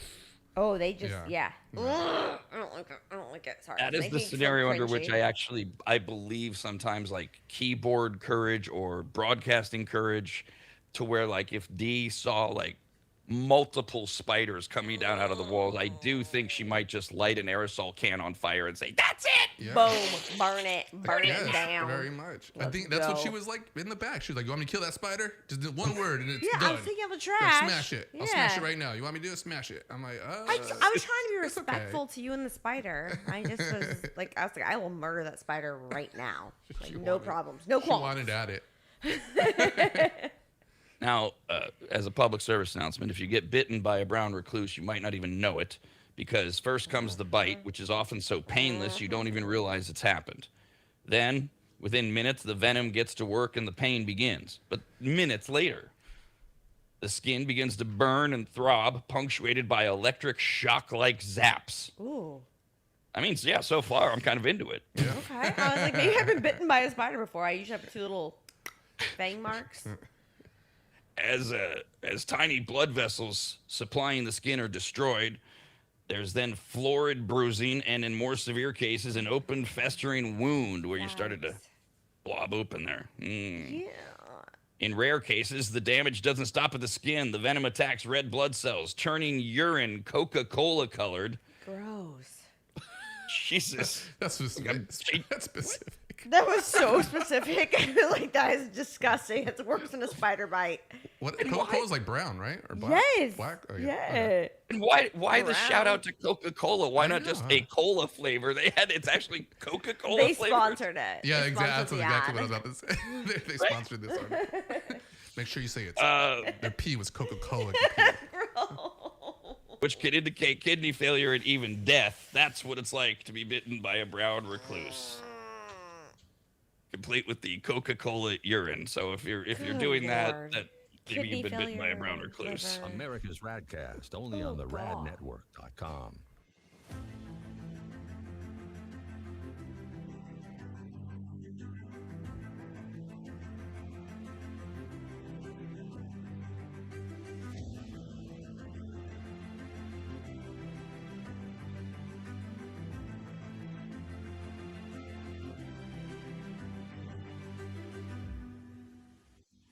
Longtime maggots will remember Greg from MAP.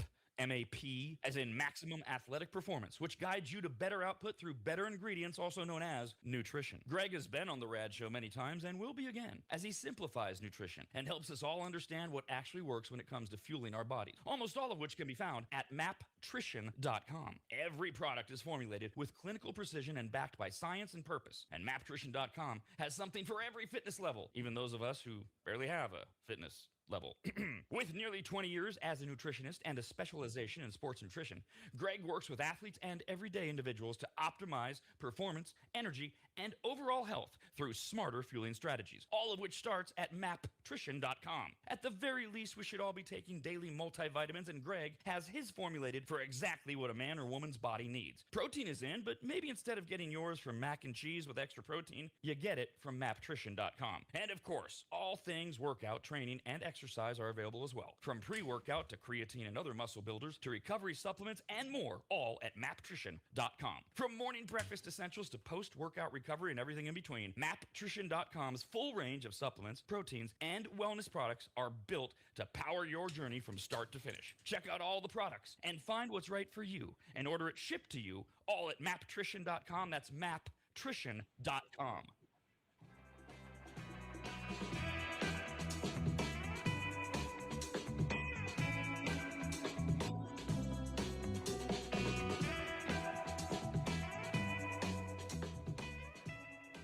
Longtime advertiser Sue Berry, that's Berry with an A, is more important now than ever. Sue and her team have been serving Northern Nevada and the outlying areas for 30 years, and her experience in both commercial and residential lending is vital, as every day we're bombarded with news of interest rates, the market, the economy, and a bunch of other stuff that Sue can actually make sense of, while everyone else's eyes glaze over. Now remember, it's Sue Berry with an A, B-A-R-R-Y, SueBerry.com. Most people think berry is spelled like a fruit or Halle Berry, but no, it's Sue Berry with an A, like soul singer Barry White's first name. Stop that. Sue is a broker versus a retail lender, which means she can shop over 150 different lenders to get you the very best rate possible. And on average, someone who uses a broker like Sue saves over $10,000 per loan, which includes refinancing. And if you have a rate at 6.5% or higher, call Sue for a free quote now on a refinance. Sue Berry and her incredible team from Barrett Financial can be found at SueBerry.com. That's Berry with an A. I've been working with Sue and recommending her to you for years. All you need to do is call her now so she can get you pre-approved. Just call your residential and commercial lending expert, Sue Berry, at 775-843-9983. Oh, Rob, stop. You're going too fast. What was the number again? 775-843-9983. Or just head to SueBerry.com. The number's right there. Berry is B-A-R-R-Y. Sue Berry with an A.com. That's Sue Berry, B-A-R-R-Y.com. SueBerry.com. Disclaimer, Sue Berry, NMLS number 366040, Barrett Financial Group, LLC, NMLS number 181106, Nevada 5091, Equal Housing Opportunity.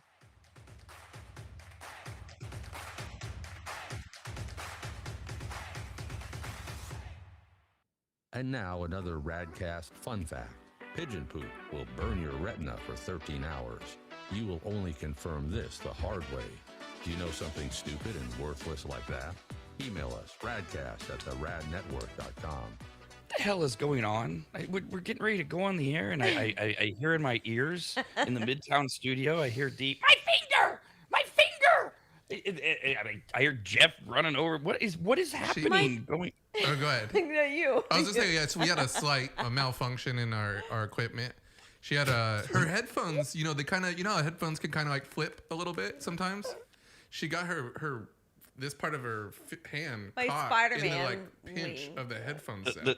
The spot between the thumb and the index finger. And so she's literally like crying because it's I wasn't pinching. crying. Well, not Yeah. crying, sorry, yelling. Yeah, Sorry. you're lucky I didn't cry. So I ran over there just because like you could definitely tell it was pinching her and she couldn't really like I just just rip don't it know off. how to use them. Yeah, I'm not- it's happened to me before once. It's a manufacturing flaw. Telling you. User error. I will admit to user error. I legit was like putting my headphones on. I was like, why is it stuck? I was like, oh my God, it's stuck. It's stuck. It's stuck. I'm going to lose my blood flow. I'm going to, yeah, it was, I had a panic attack a little bit miniature. I didn't cry. Yeah, it's one of the. I like how you're making sure that you're very staunch. You didn't cry. You did everything else up to crying, like screaming. Well, actually, technically, you should be able to see us. On I the commercial. I could. I was okay. watching the whole thing. Oh, No, gotcha. I Okay, I legitimately forgot that. was I'm like- watching it back right now. And, I'm like, and so like I try to be calm in situations like that, but I was like, it's stuck on my freaking finger. I don't know what to do. I feel like it's gonna like pinch me. I'm gonna have like there's gonna be blood shooting out of my body in 2 seconds. Like I was that scared in my brain. But Jeff was very calm and helped me. And yeah. This is what's so great about this little. It's not hidden, but this like behind the scenes camera that we run because you only get an idea of what's happening because I'm sitting here watching and I'm waiting for D to say there's blood everywhere, and that didn't happen. I know. I'm watching me run over right now. Yeah. The first time you pinch your hand and your headphones, it is an industry thing. It's very jarring, and then after that, you're like, oh yeah, idiot. It just happens. I used But to that build first time, skateboards for a living and snowboards. Like I was like, I think a headphone in my hand has never happened to me ever in my entire life. So I was like, and if you fell off a snowboard tomorrow, you'd be like, whatever, and you'd get back up. no, I and- build them. I'm saying I built them. Skateboards, grip Right. tape. But my point is, whatever. I If you know. hurt yourself building one, I'll whatever. overcome. But yes, I'll if you survive. get used to it, kind of thing. Yeah, you'll certainly didn't like survive it. from the headphone pinch. It's gonna bruise. like I'm it. anemic. It's gonna bruise. It defeats like the right before that. She was talking about how she's Spider Woman and has powers. Like so, kind of. Yeah, it was like 30 seconds prior to that. She's like, "Don't worry about me. I got spider senses. I'm Spider Woman. I got powers." I legit was saying that yeah, I'm Got caught Spider around the Woman, headphones. and then my web got caught in the headphones, and it was over. Yeah.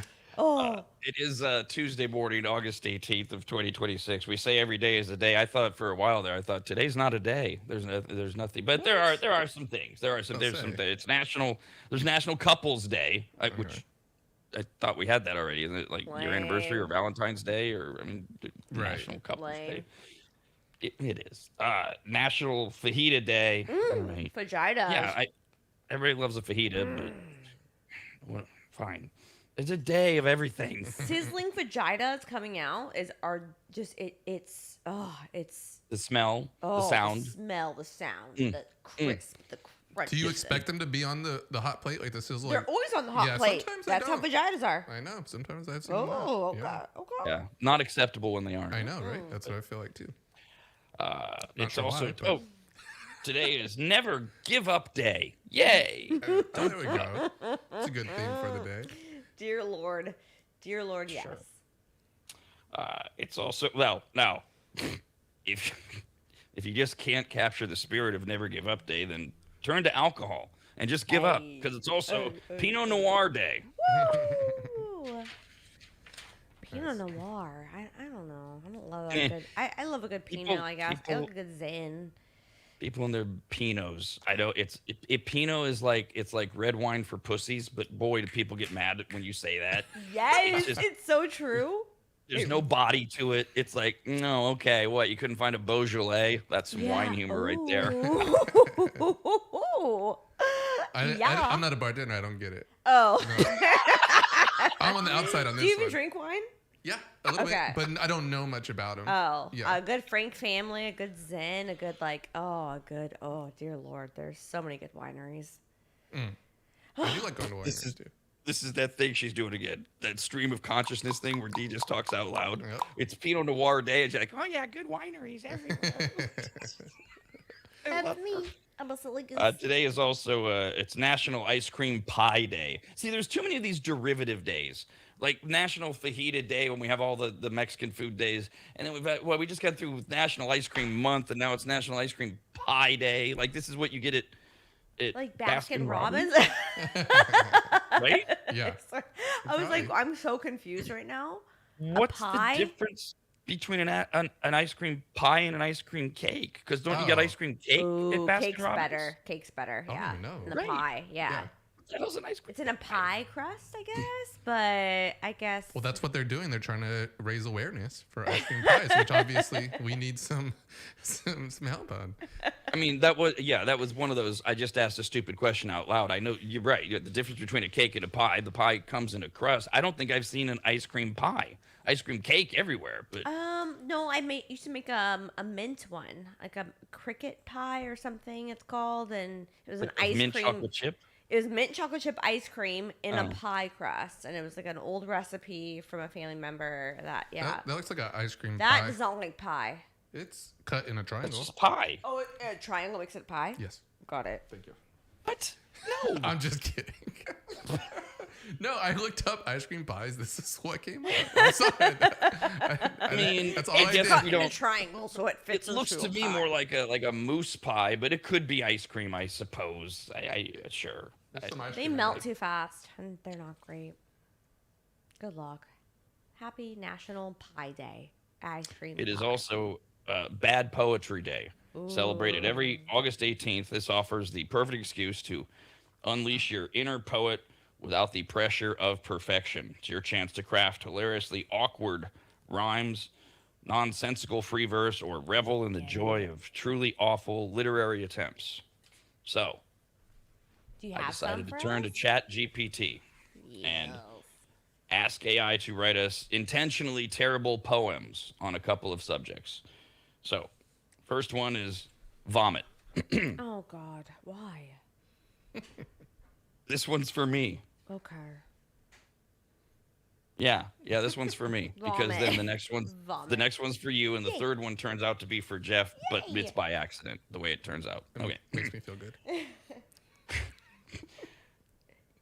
Oh vomit, you come from the tum tum. Sometimes you're chunky, sometimes you're rum rum. Oh, I get. That's fun. I like it. You No smell thanks. like regret with a hint of old cheese. You shoot through the nose when you puke and you sneeze. Ew. Last night you were tacos and bourbon and fries. This morning you're something that burns both my eyes. You're yellow, you're brownish, you're sometimes bright green. You're easily one of the grossest things seen. The toilet starts swirling, your journey is done. Goodbye, chunky nightmare.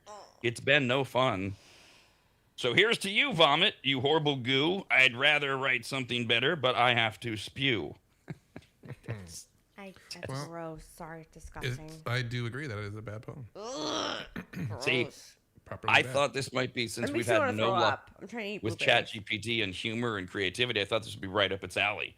It already does things like that bad. Yeah. So it should, okay. Now, I knew that D would not like that. So I thought, okay, what could we have ChatGPT write for D? So on National Poetry Day, this is a poem about Star Wars. Yeah. Bad poem. About I Star don't Wars. care. Okay. A long time ago in a galaxy far, there lived Darth Vader who drove a space car. Aw. I love it. Luke was a farm boy. He whined quite a lot. His uncle got crispy, which ruined the plot. Yeah. Okay. It did. Leia was a princess with buns on her head. She kissed her own brother. Enough said. Han had a Wookiee. His name was Chewbacca. He sounded like someone who stepped on an alpaca. I like it. That's I like it. Yoda was green. He talked backward all day. Good poem, this is not, he probably would say. Then Vader told Luke, hey, kid, I'm your dad. Luke screamed no because parenting was bad. Dang. I love this. A shot at Darth Vader. I love it. It's a I'll vibe. show him. They fought with bright swords that went zoom, which sounds less like combat and more like a kazoo. That's a bad kazoo. So here's to Star Wars with spaceships and bars, and may the Force be with you, because this poem isn't. It's a vibe. I'm into it. So sorry. You did not disappoint me with that at all. I like the ending there where ChatGPT knowingly just gave up. Right. Yeah. I love Now, it. I want to hear jazz. So I just I don't know why I put vomit in for me, because vomit's funny to me. I didn't like it. So then I thought Star Wars, and I thought, I don't know, Jeff. This was like first thing this morning. So I put in, write me a poem for sourdough. And it's terrible. It was terrible. Like too terrible to read. Home for sourdough. Because Jeff and I both like sourdough. I couldn't think of I anything. like sourdough too. Well, but you're late Where's to our the party. bread? Well, We'll include you on our sourdough club. Okay. Yeah, we'll include you. Sorry. Sure. I'm Yeah, always just hungry. means you have to be There's part of the errand process of the There's a picking little up bit. There's a loaves. few dues. No, Yeah. we pay $100 a week Okay. for our membership. But Okay. you know, Sourdough. We're actually Very- shaking down a show member. it's a very exclusive club. If you want to be in it. So the sourdough poem was no good. It was all about inside stuff like the starter that you use to make sourdough. Yeah. So it was no good. It was not arable. People were like, "Huh?" So I had it write a poem about a yeast infection, Oh God. because sourdough. Never It was the had next one. thing you- Yeah. Sour. That You've sounds never sad. had one? Never, ever in my entire Oh. life. Thank God. So this poem's for me. This is Sourdough mine? yeast. Well, because sourdough and yeast. That's all I could think of. Again, it was first thing in the morning. All right. No, I'm not. I was just being clear. I wanted to make sure. I can't wait Yes, to this see is it. yours. I This wanna is know your this poem. one. Okay. Yes. So when nope. Next. All right. Okay, ready? There you go. Yeast infection poem. Oh, yeast infection, you terrible guest, of all possible places you picked one of the best. You itch and you burn, you make people squirm, you're basically bread dough without being firm. Oh. Yikes. There's yeast in my bread, there's yeast in my beer, but yeast down below? Get out of here. Never had one. I scratch and I wiggle. I walk kind of strange. My underwear suddenly feels full of rage. Okay. That's No awful. kneading is needed. No oven, no flour, just itching and swearing for hour after hour. Get some cream. It sounds awful. It sounds awful. Oh, I've yeast never- infection. Please pack up and go. Find somewhere else to ferment down below. And when you're gone, I'll celebrate loud. My pants will come off and my crotch will be proud. That's lovely. That's Jeff's poem? It's not bad literature. Right. It's not that bad. Yes, it's Jeff's poem. I explained why sourdough and then yeast. Do you have a yeast infection, Jeff? Is that what you're No, having? Is that what's going? We're taking a week off for that? There's that no That would be. connection. It just happened. It was be good. 4 a.m. and I hadn't had Star Wars. coffee. And I if- loved mine. I If loved the Star mine. Wars poem would have been terrible, who knows what I would have gone with as your back? Probably moon water. Because it's like 4 a.m. Like, I don't know, Jeff, sourdough. There's sourdough yeast. infection. Computer That's funny. tech guy, sourdough. We got only a couple things. Why Yeah. are people taking shots at me? I'm just sitting here. We're not taking shots at you. We're just saying, like, Plus, I spent all this time finding you this peanut butter ice cream pie. Peanut butter ice cream in a pie. Yeah, we all agree? neat. Cool. Yeah, it looks delicious. It was so important to you to put a bow on that little project that I will- you see. Peanut butter pie photo. So there's everything for August 18th. Let's get to our holiday pile.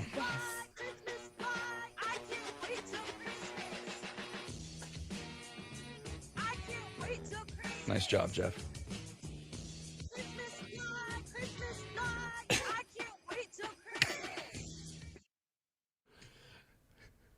My favorite part is watching Jeff in the window trying to find the button. I was closing another window and you just caught me off guard. He does that. He's sneaky. He's quick with it. Did I not warn you? it No, was you coming warned up? me. You did. There are 129 days to go until Christmas morning, 100 days till Thanksgiving. 100 days till Thanksgiving today. And only 74 days until Halloween. Of course, we all have heard about Home Depot's 12-foot Skelly Halloween decoration. It goes viral every year, 12 feet, big skeleton, and then they add more LED goofy stuff. They put the first ones out in April or whatever. Well, Lowe's is coming for Skelly the Skeleton this year. For Halloween 2026, Lowe's has launched a 15-foot headless skeleton animatronic, making it the tallest animatronic on the market. But they didn't give it a name. You F gotta name it Lowe's, yeah, something. no. Home Depot is the boss. They own it. But if you're gonna go after them, you do you have can't a just picture? call Do it we have an image? Because I really want to see this. right there. So there's the. Oh, It's a 15-foot tall, and you pop the head off. Well, it pops the head off. That's just how it stands, and it's a headless skeleton, and it's one of the newest pieces in Lowe's Halloween decorations. lame. You don't like it? I hate it. I kind of like the head I off hate the it. thing. I kind No. of like that. Does it go back up and down? That would be cool if it was like took it off and on. Yeah, that'd be but cool. it, But it's animatronic.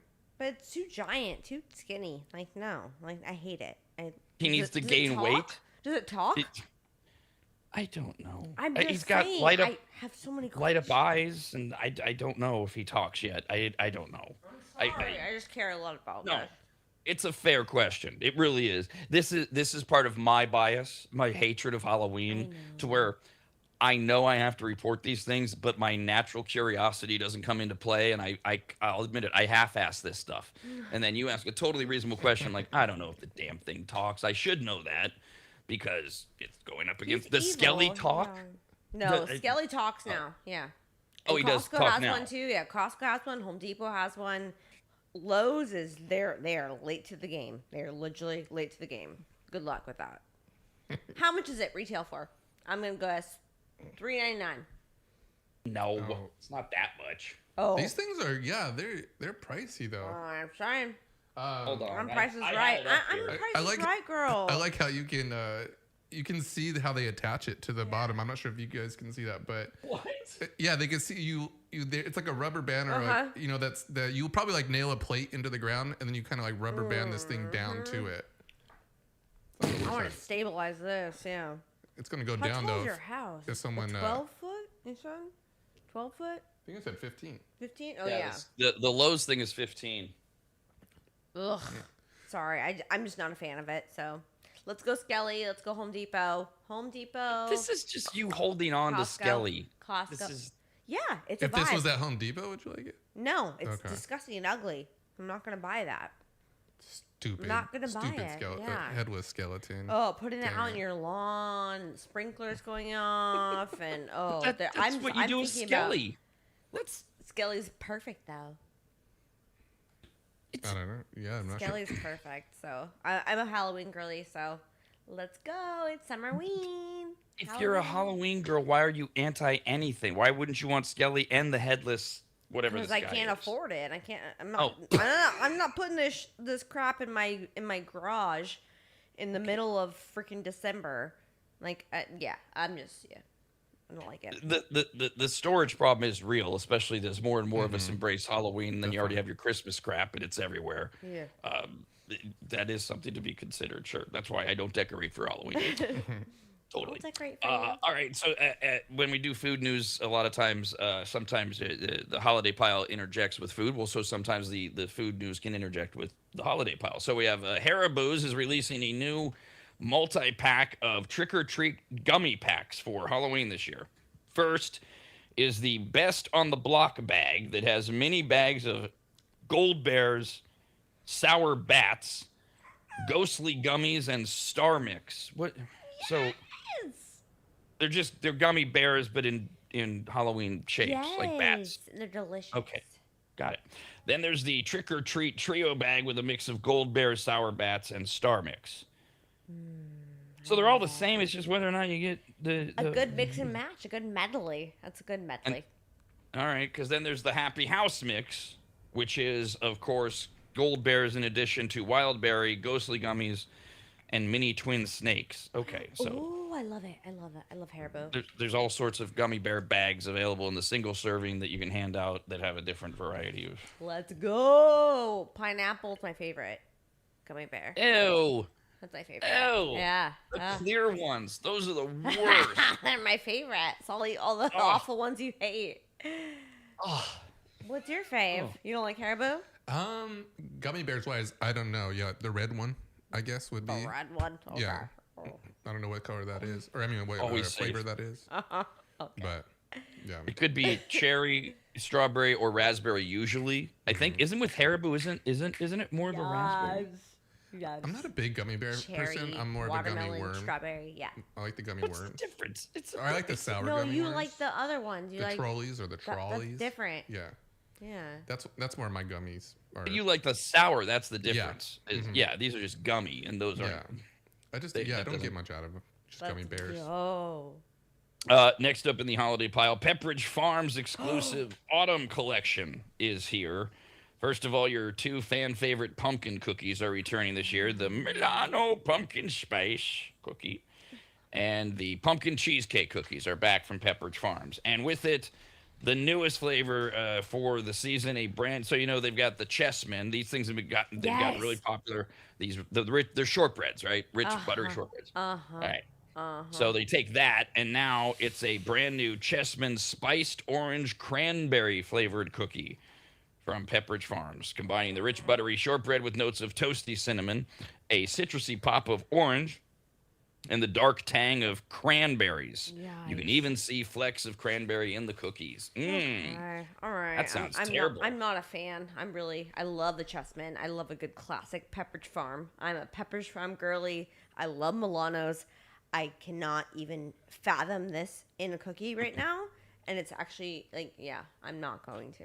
It's because Pepperidge Farms makes their basic fancy cookies so well. I didn't need the Milano changed. I didn't need mint Milano. Oh, have you had the raspberry Milano? No, and I don't want to.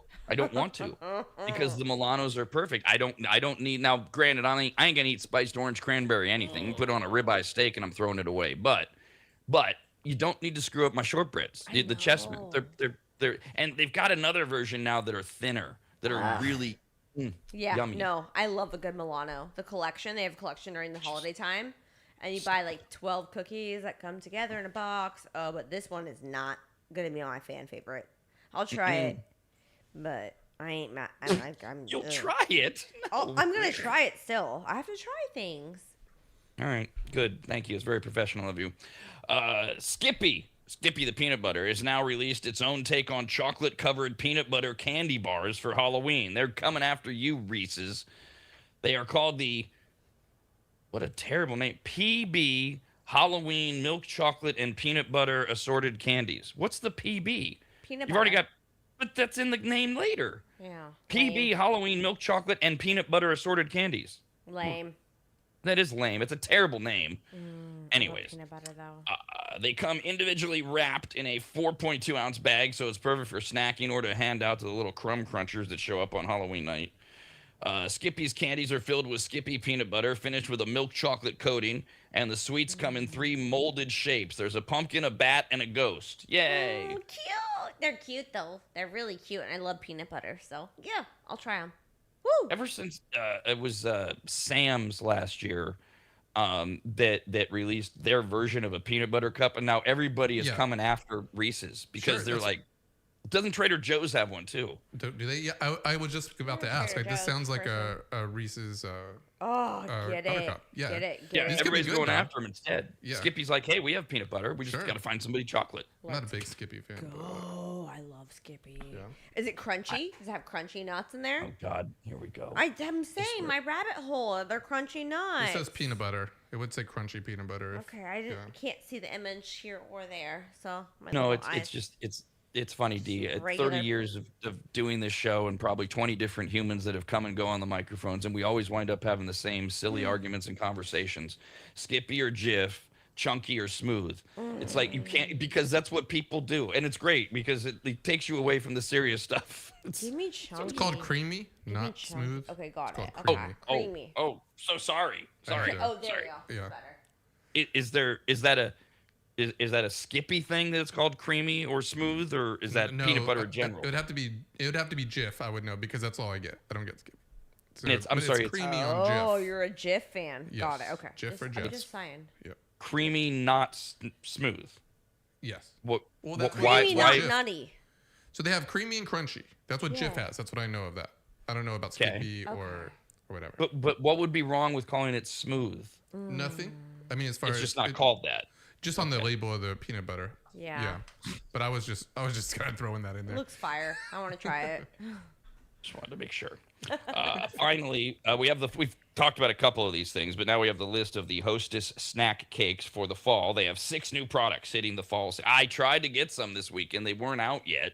They didn't have any of the. They were sold out of the one thing they had, the pumpkin something or others. Okay. So they're starting to hit stores anyways. They have 3 fall flavored snacks. We already told you about the Twinkie flavor, which is pumpkin spice. You bite into it, no cream, just pumpkin spice. The Hostess iced pumpkin cupcakes are going to be made with a pumpkin flavored cake and will be iced with cream and orange colored icing. So the icing is the regular icing flavor, but the cakes are actually flavored like pumpkins. And then there's the Hostess maple glazed donuts, which are the same signature donuts, but with a sweet maple glaze, which we kind of talked about those a little bit. Then the Halloween flavors that are being launched aren't really flavors. There's, for the most part, just different colors. The scary cakes are a play on Hostess cupcakes. Tender chocolate cake filled with the signature cream filling. Just orange icing, but it doesn't taste orange. So it's just... I love it. I love it. These all do look kind of good. I love it. I know, but it's still just a Hostess cupcake. It's just... Exactly. Those are good already. Yeah, I know. I'm not arguing. They look so good. We're not arguing. I'm just saying I want to eat them right now. Also, there's a second cupcake flavor for Halloween, Frankencakes. The soft yellow cake is filled with the signature cream filling and topped with green icing and white squiggles. Get that right, it's a squiggle, if you're wondering. Yes. And finally, in the Halloween product lineup is their spooky Twinkies. So in the fall lineup, you have pumpkin spice Twinkies. These are spooky.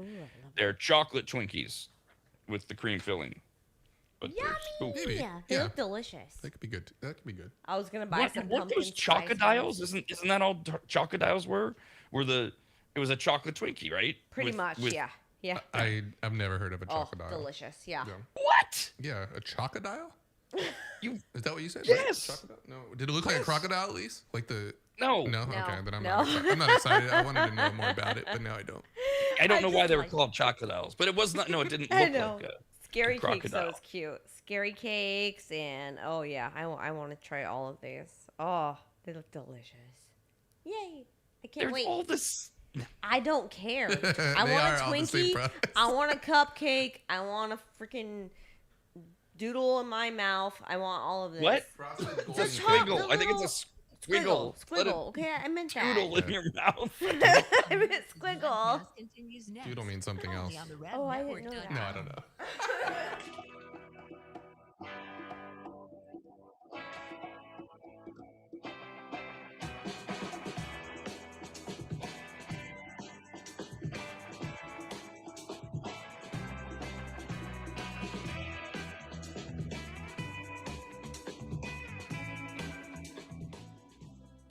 If you've never heard of microseal, let me tell you what it isn't. It is not a really small marine mammal. Get it?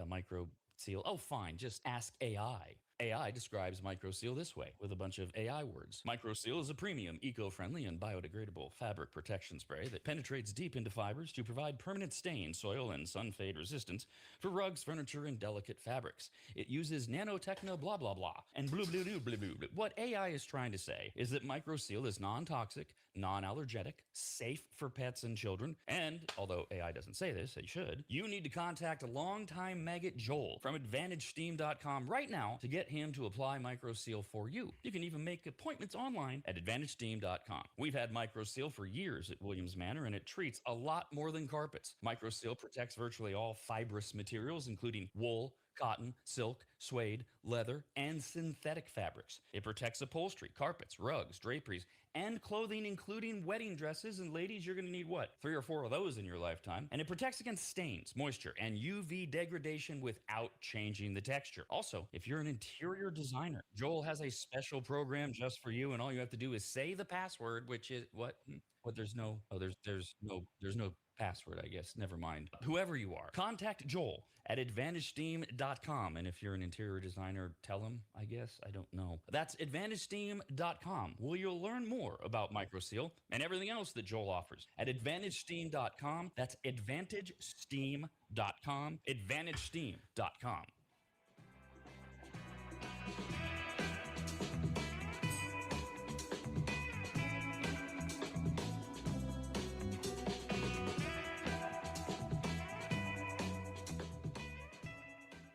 Longtime advertiser Sue Berry, that's Berry with an A, is more important now than ever. Sue and her team have been serving Northern Nevada and the outlying areas for 30 years, and her experience in both commercial and residential lending is vital, as every day we're bombarded with news of interest rates, the market, the economy, and a bunch of other stuff that Sue can actually make sense of while everyone else's eyes glaze over. Now remember, it's Sue Berry with an A, B-A-R-R-Y, SueBerry.com. Most people think berry is spelled like a fruit or Halle Berry, but no, it's Sue Berry with an A, like soul singer Barry White's first name. I've heard people say. Stop that. Sue is a broker versus a retail lender, which means she can shop over 150 different lenders to get you the very best rate possible. And on average, someone who uses a broker like Sue saves over $10,000 per loan, which includes refinancing. And if you have a rate at 6.5% or higher, call Sue for a free quote now on a refinance. Sue Berry and her incredible team from Barrett Financial can be found at SueBerry.com. That's Berry with an A. I've been working with Sue and recommending her to you for years. All you need to do is call her now so she can get you pre-approved. Just call your residential and commercial lending expert, Sue Berry, at 775-843-9983. Oh, Rob, stop. You're going too fast. What was the number again? 775-843-9983. Or just head to SueBerry.com. The number's right there. Berry is B-A-R-R-Y. Sue Berry with an A.com. That's Sue Berry, B-A-R-R-Y.com. SueBerry.com. Disclaimer. Sue Berry, NMLS number 366040. Barrett Financial Group, LLC. NMLS number 181106. Nevada 5091. Equal housing opportunity.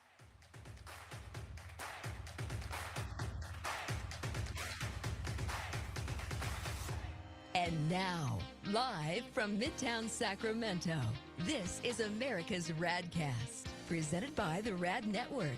Follow us online pretty much everywhere. Find all the details at theradnetwork.com. We've been talking to, it's off and on, actually, it's never ending, technology in public. We talk about people walk around, they're on their cell phone, they're on their tablet, but we can hear what they're saying or what their conversations are, and what is polite and what is rude, and should you have to put on your headphones because somebody else is listening. And so the constant is there privacy in public argument. So what about your obligation as the person with the device? We're going to make you an adult and you have a phone. What is your obligation to make sure other people can't see what you're doing on your phone when you're out in public? Do you have any? A privacy screen? Well, I mean, I have a blacked out screen. I don't know. yeah, I mean that's Okay, a so good, that's- that's a tool to get people to not look at your screen or Right. not see it as as much. But I would say, I guess it just depends on the person, like what you're looking at, and I guess what you are okay with people seeing. If I do notice some people who don't seem to have a problem of, even if it's just browsing, shopping, they don't care if they're doing it in front of other people. Me, I really rarely ever want people to know what I'm doing. Whether it's texting someone or doing something online. So I would say I would never want someone looking at my screen or showing So my screen. that's why I use the word obligation, because if you're like you or me, we're just trying to protect our own privacy. I'm talking about, as you correctly kind of deduced, obligation of what you're going to expose other people to. And I've noticed people are very brazen. Sure. There was a girl walking around.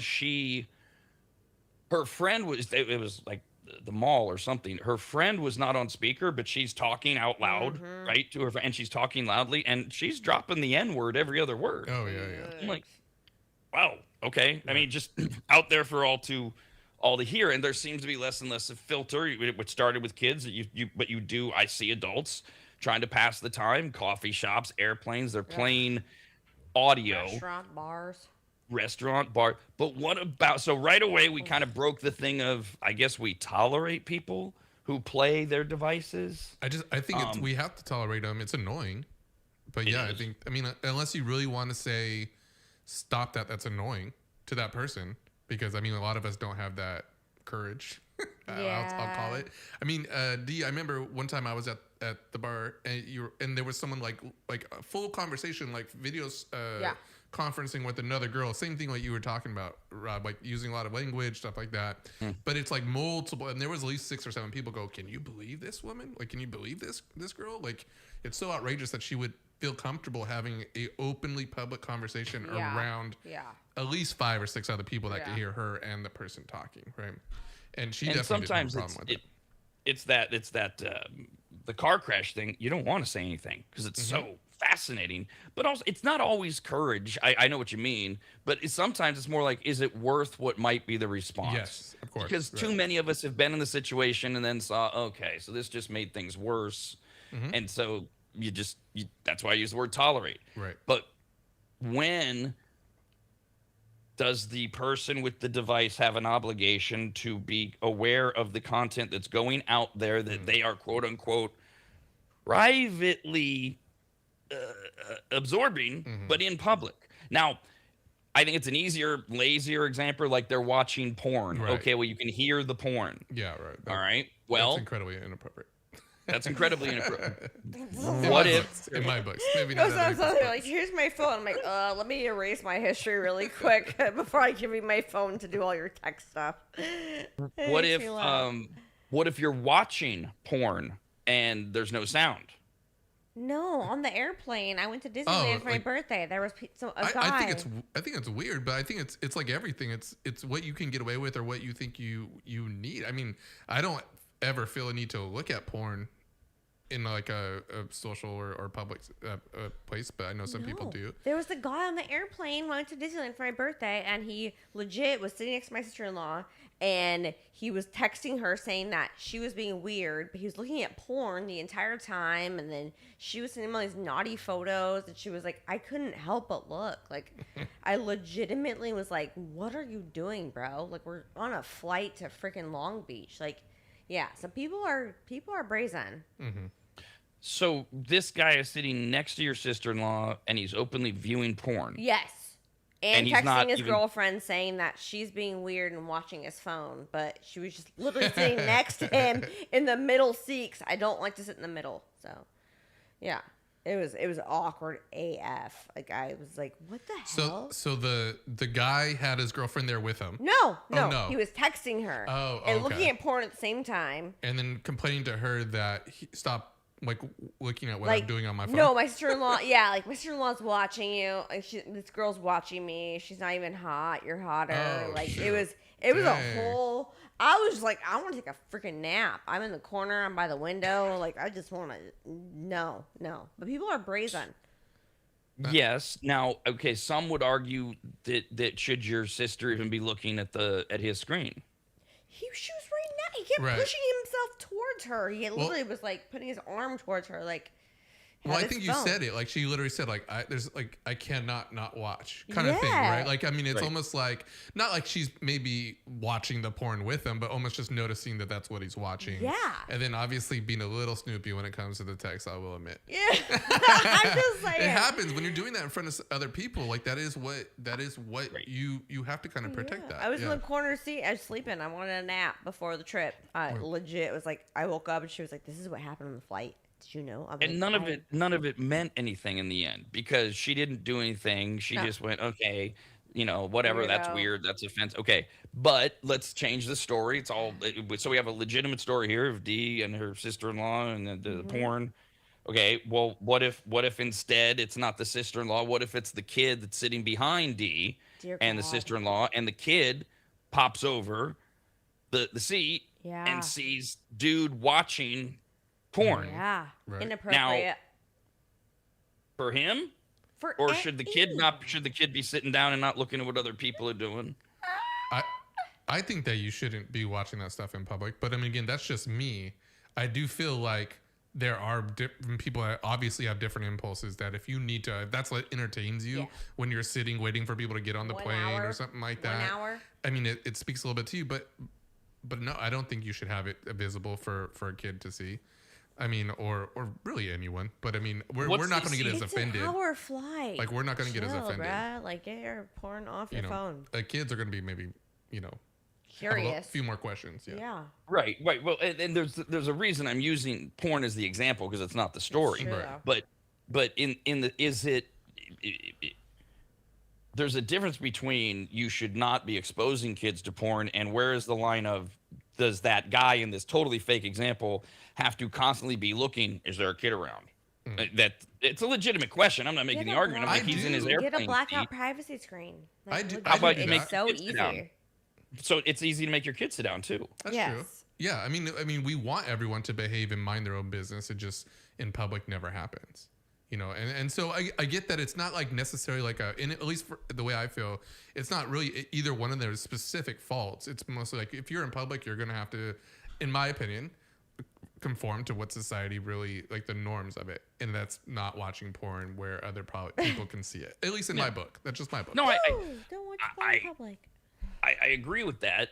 It's the question though of, and it did again. This is completely made up.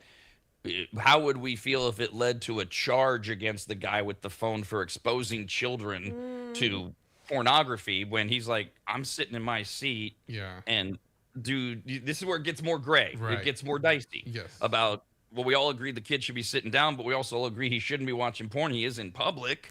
So watch all the porn you want, but Yeah, I know it. It's a fine line. My nephew, even we would say him before a couple of years ago, and he was like staring at me between the seats and took pictures of him. Like, I'm like, you're being a little rat. I'm just trying to take a freaking nap. I Right. want a nap. Like, I mean, so I don't know what the So law people is. Is are- there like yeah. I don't know if there's a law to like, you can't do that in public. I'm not sure about that, but again, it's just in general, when you go out in public, I think you're watching for all of that. Is the Yeah. reason why I don't like redo my shirt in public. Like I have to take down my pants a little bit when I'm like tucking in my shirt. I don't go do that like in the middle of a store. I probably go find like a bathroom or something to go and like readjust my clothing. oh. now are you doing that just because it's the polite thing to do, or Yeah, are you worried mostly. about somebody's gonna take your picture and blast you on social media? I'm not worried about that. I mean, that would be pretty annoying and bad. But I would be worried more, like someone saying I'm trying to expose myself or something, right? Like I'm trying to touch myself or something, right? got Like it, if I'm yeah. like, because I've done that multiple times, or if you're changing, a lot of times I will go, and I just did this golfing. I'll just go outside of the driving range of that and just change all my clothes. I don't really care. But when you're in more of a public place, then I would be a lot more concerned. So what about a private conversation via text in a public place? So take everything Yeah. we've talked about. You got kids looking over your shoulders. You got people looking over your shoulders. Privacy screen, depending on whether or not you do or don't have it tilted right or you're paying attention. You're having a conversation with somebody close to you via text. It's you and that person, but you're in public and people could see your screen if they look. Yeah, no, that's How none of their far business. now They can't do see you my have to go? screen. They can't see my screen. Well, I mean, yeah, you have a privacy thing on your thing, so it helps majority. Like you have to look at it like kind of straight on, so people should get that if they're worried about privacy stuff. But yeah, no, I think at that point it's between that's a personal thing that you're doing, texting another person. Yeah, you chose that. So if someone's looking, which I don't understand some people who do that. Snoopers. Yeah, they're looking over your shoulder. Like I could Weirdos. tell you're trying to look at my phone. Like I could tell like you're not being sly, that's their fault for doing that, for reading your personal correspondence. I think when it's like obvious to something really vulgar or something that's like visual or audio wise, it can be a little bit different. But if you're just texting someone, that's their fault for. Well, but a text could be visually jarring if there's certain words in it, right? Yeah. So where's the line here? Because we all say it's the person who's looking at it, but there's a visual jarring image if there are who knows, people are hurt or offended by all sorts of words. Sure. Yeah. That you can see in a private text but is it private because you're in public? No, you're in public. You're in public scrutiny all the time. You're out in public.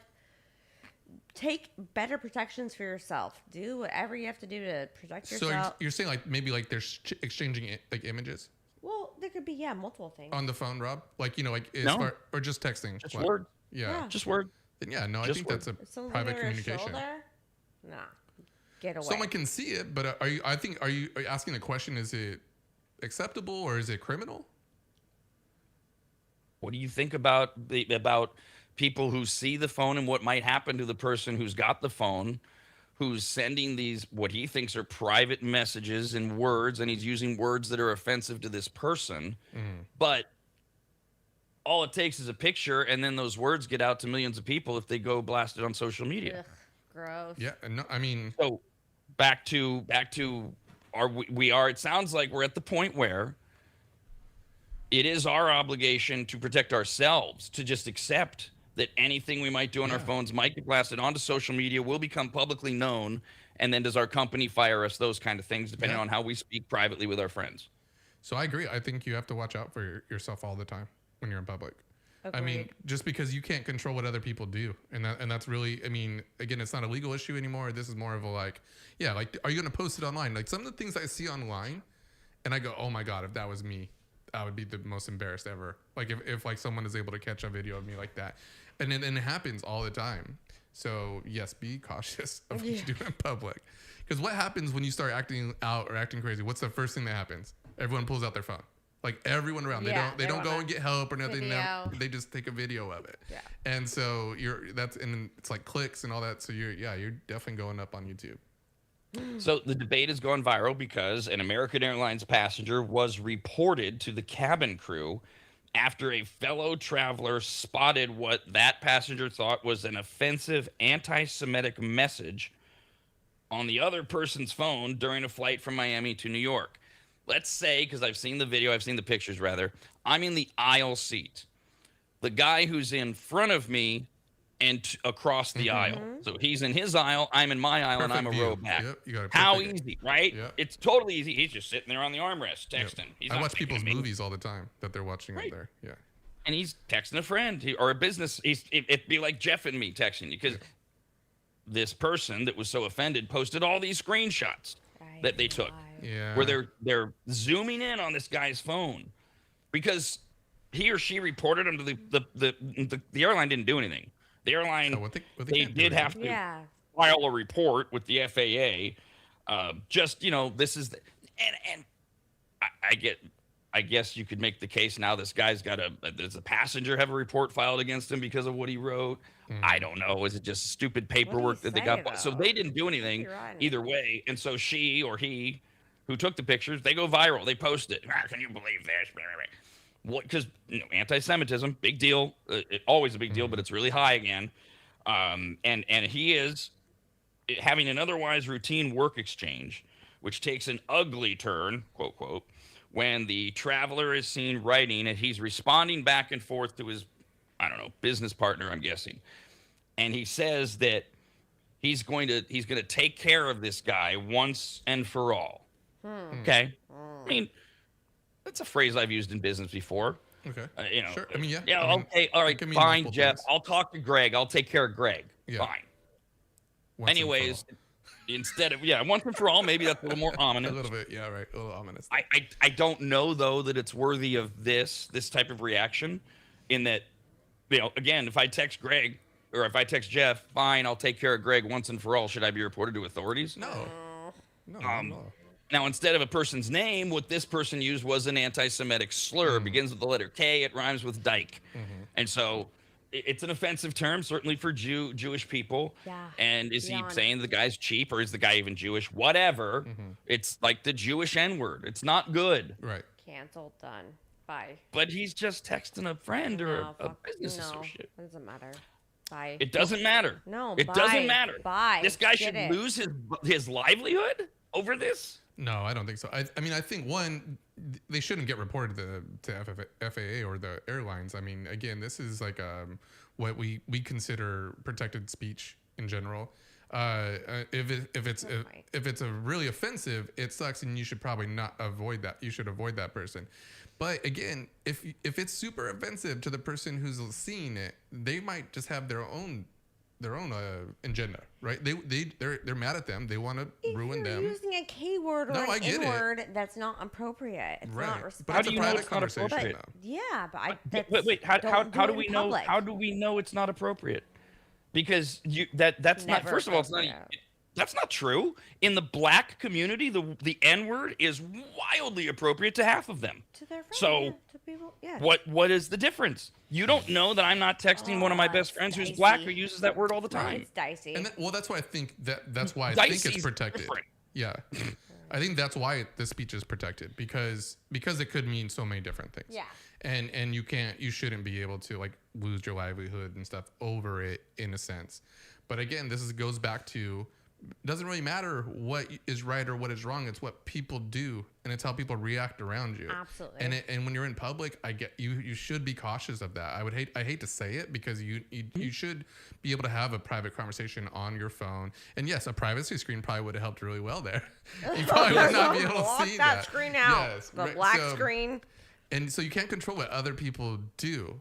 And whether it's offensive, whether he's on a watch list now for FAA, Right? these are things that suck. And I would say I hate to say it, but it's probably more common than we think. And I think that's ultimately kind of the bottom line is it does come down to, yes, this is the next layer of protection that you need to implement if you're concerned about these things, because there is a difference. Like we use the example of some of these slurs, if you will, are totally accepted between two people who are having a conversation that true. they have every right to believe is, quote, private, but we don't really have a right to believe it is private anymore if you're in public at all whatsoever. I mean, I don't mean it as a demeaning thing. I mean it like think about that, honestly. I had one of my best friends who passed away, but he would call me bitch all the time. Like, bitch? Yeah. Bitch, and like that was okay between the two of us, and I was like, if someone saw that or heard that, Remember, people would get offended. Yeah, when and he you're would like, come he's calling in. you a bitch. I was like, People would think that he's being incredibly rude to her. I was like, that's my dog. Yeah, like, when they were best friends. So actually, so I got a little too aggressive on that one. So you can imagine people, they were split. Many argued that anyone displaying inflammatory language on a phone screen while surrounded by strangers on an aircraft runs the risk of somebody seeing it. Sure. Yeah. Okay. I guess thanks, Captain Obvious. You're right. Another commentator invoked the familiar see something, say something mantra under the guise of anti-Semitism is so hot right now. Not hot like it's a great thing, like it's it's more flaming. Common, yeah. Yes, and well, see something, say something. There's a slur. I'm going to report this person because if you lose the slur, you're obviously going to commit violence. It's a stretch, Right. but that's what I'm saying. You just never know what people are going to do. Like who's going to read it? Who's going to get offended by it? What their actions are? Yes. Who are they? What are they, a reporter? Or are they going to just put that on right on? That's why you should always protect yourself when in public. Agreed. Other people argued that the words, no matter how offensive they are, secretly capturing another person's private correspondence and exposing it publicly crossed a line. Well, Yeah. I think we've kind of talked that one through to death. I don't know if there's anything private anymore if you're outside of your house. A private person's private communication, wrote another person, is not fair game for public exposure simply because its contents are offensive. Okay, well then, hide them. Another person said this is a fundamental difference between confronting public speech and policing private conversations. You should strongly consider deleting this. Oh, there you go. Yeah, somebody's going to, they're going to read that comment and go, he's right. No, I He's think right. I never should have posted this. Well, he kind of said it in his statement, or him or her, where they said it's not a police action. It really isn't. But that's not what we're dealing with here. We're dealing with the public opinion now. And public opinion is anything. I mean, talk to every celebrity that's gotten a story written about them, good or bad. Public opinion is what matters, not what the truth is, in a sense. So And protect yourself. You bring it up. We should put. It's not a First Amendment issue at all. No. That would be a police action, a government action, anything like that. And you could make the argument that the good news in the story is that the airline crew didn't do anything. Sure. They didn't step in as federal regulators to say you can't be writing this on our. Then you would have a whole big constitutional crisis. I mean, they might say, "Hey, you're a piece of whatever," but they're not going to do anything. They can't say that to you. Well, they can. I don't think they will. What are you gonna do? Whatever. Piece of shit. Well, if you're like saying all these like racial slurs. Oh, Only on the radnetwork.com.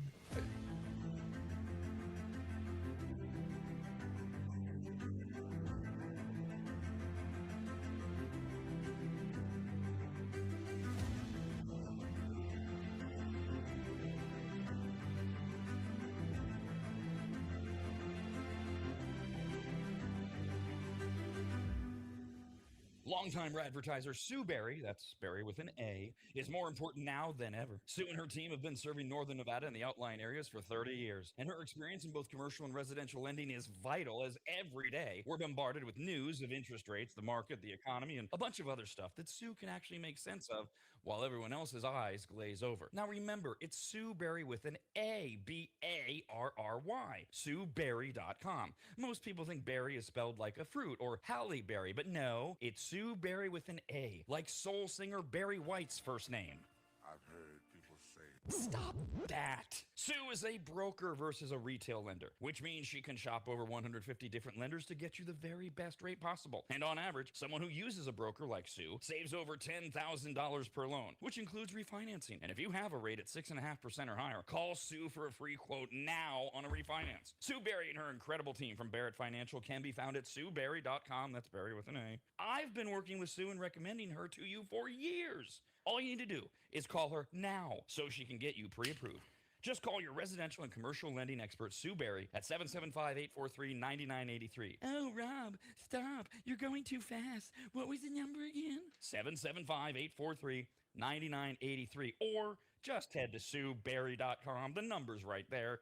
Berry is B-A-R-R-Y. Sue Berry with an A.com. That's Sue Berry, B-A-R-R-Y.com. SueBerry.com. Disclaimer, Sue Berry, NMLS number 366040. Barrett Financial Group, LLC, NMLS number 181106, Nevada 5091, Equal Housing Opportunity.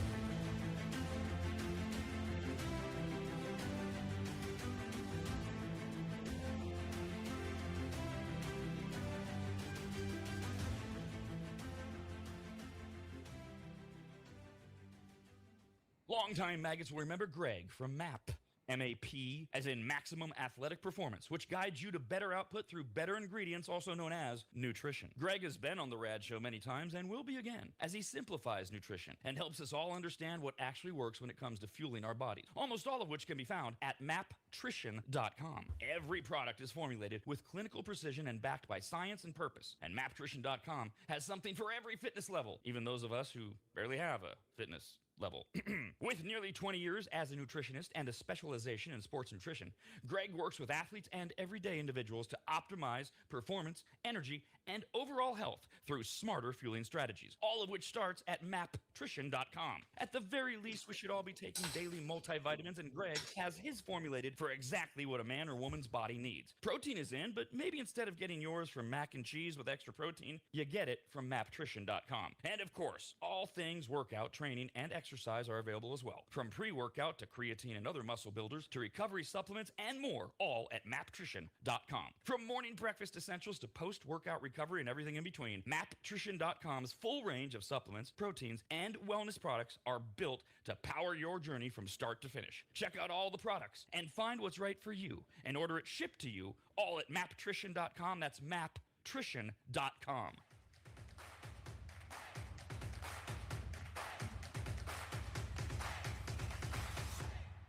This is the RAD Network, home to America's RAD Cast. Why is it still called RAD? Why do you think?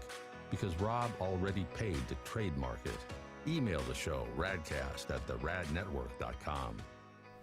We updated you this morning, a little bit more news on the Hayden Panettiere death. It does look like an overdose. We're still waiting on the details of that, but that's really the only entertainment news that we have for the day, so I'll have to force in circling back. Dee, did you get to spend your day with yesterday and snuggle up and binge watch Alley Cats and with the sister and all that? I didn't watch Alley Cats, but I played with the cats. I played with cats. You played with cats? Yeah, the black cats. It's Black Cat Day.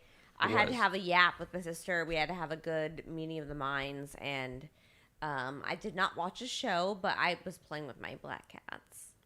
Close enough, I guess. Yeah, that's what, remember, that's what, our logo is this year. It's just shoulder shrug. Whatever. Doing our best. Alley Cats is the new Ricky Gervais show on Netflix. Somebody emailed me about it over the weekend. It's 6 episodes of like 15 minutes each. Easily binge watchable. And Dee was very excited to hear about it yesterday, but not excited enough to watch it. I'm tired. I'm working 4 jobs. I'm working everything. I'm just trying. I'm trying my best. No, she's doing it. I want kittens. I want You want more cats? cats? I play with the cats. No, I don't want any more you want cats. more? I don't want any more cats. I did. I watched the first episode. It was good. Yeah, I liked it. Yeah. It was good. It sucks a little bit because it was right before I fell asleep, so I'm like now trying to like reflect on everything that went on in the first episode. But I definitely wanted to just get the feel for it and stuff, and it was funny. Yeah, it's the different characters that are being established and stuff. The episodes are so quick that they end, and you almost go, "Do I need to watch that again?" Because they throw a lot in there. But it's funny. But since they're only 15-minute episodes, you don't feel like, oh god, I'm committing to 8 hours if I'm gonna binge watch the whole thing. All right, so instead we go to that's right. This went viral last night. Okay, you know the story of the Four Horsemen. If you go to the original Four Horsemen of the Apocalypse, right? You go to the Testament and the sign of the calamity and all that, right? Okay, so it's not good to see the Four Horsemen. Okay, that's where this comes from. Psychologists have identified 4 behaviors, which they're calling the 4 horsemen of bad behaviors. Oh, yikes. Get it? Yeah. Yeah. They can signal a relationship is struggling. They're called the 4 horsemen because when you see them, they should be warning signs of what's to come. This is another way of doing the red flag, the beige flag, the green flag, the orange flag, the pink flag, I don't know. I can't keep up with all the damn flags.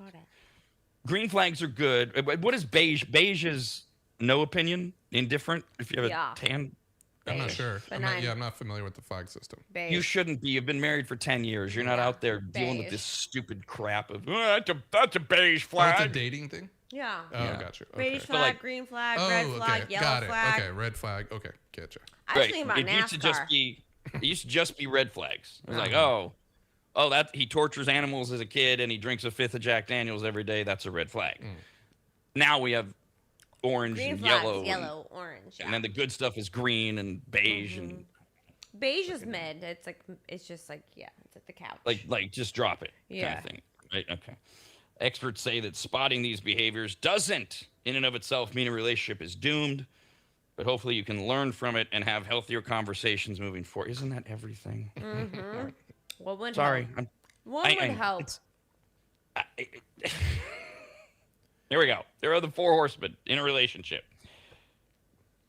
Criticism. When someone attacks their partner's character instead of addressing a specific issue. Okay. That's a red flag that you're attacking their character. Yeah. It's mean. It's unkind. That's a red flag. But that's a horseman of death. Yeah, for sure. Don't attack your character. Don't attack anyone's character. It's not kind. Or just anything. Anyone that takes like a cheap shot at you when you're in the middle of an argument, it's usually a cheap shot, or because they don't have anywhere else to go.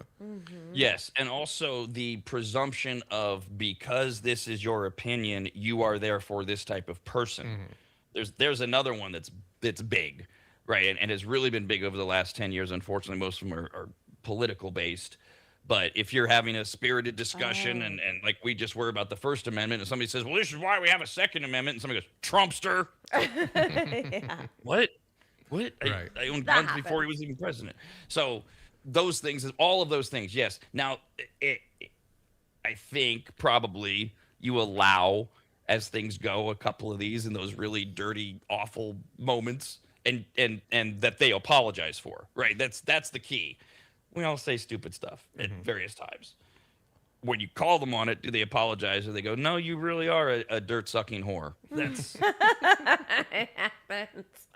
It happens far too often, quite honestly. It does. It's not okay, but it can't be. See, but you also, D, you brought up one of my pet peeves. You guys brought it up when we were doing the privacy thing. And use of the word bitch towards a woman. I love there are plenty of men and women who have an understanding that it's not meant not only not as a negative, but the opposite. It's meant as it's our word. It's a thing like, hey, bitch. And for us, these two people, right? It's a thing. Yeah. And so when we right away assume that all forms of everything are the way I'm used to receiving them, that's where it drives me. I agree with nuts. All right. So criticism, one of the 4 horsemen. If they're attacking your character. Contempt. This is you're talking and the other person is rolling their eyes or mocking you. Your face while you're trying to make a point. That's annoying. I'm the worst at that. I may or may not have some experience doing this. I roll my eyes a lot. I really do. I know it's so it's bad, my heart. It's my heart. It's one of my biggest flaws, honestly. So I roll my eyes a little too hard sometimes. I'm just like, not in a good way. For some people, it's like it's a seemingly uncontrollable reflex because, and you have to be told over and over again, "Don't roll your eyes. Don't roll your eyes." I'm wearing it on my face. I do what I want. I know. And the other person, I understand why they're offended, but when they say that. Also, 4 horsemen of bad behaviors in a relationship: defensiveness, when a person always makes excuses or shifts the blame instead of hearing their partner's concerns. Yeah, duh. That's true of any relationship. An employee, a friend, anybody. No. No. It happens. It's not okay. It's not okay, but it happens.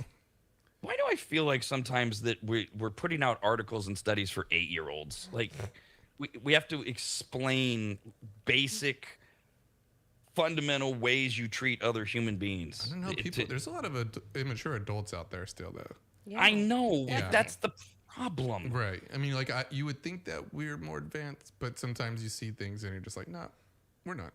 You know, like, as far as just, general people and the way I agree. they get excited, the way they fight, we're still, not too advanced in that area anyways. Yeah. Well, and it seems like, and I have no proof of it. It seems like we're regressing, and I don't know what level of it is COVID or technology, because we're less comfortable talking face to face with stuff. But like this one, where the person makes excuses or shifts the blame, kind of, is that because they're so uncomfortable being confronted and they don't know how to do it, so they revert to their childhood self, like, my hand isn't in the cookie jar, even though you can literally see it in the cookie jar, kind of thing. Or it just feels to me like there's so much of this out there. Really? We have to tell people don't shift blame, even in a relationship? And then the other one is stonewalling. It's an emotional withdrawal. Some people just shut down and refuse to talk to their partner.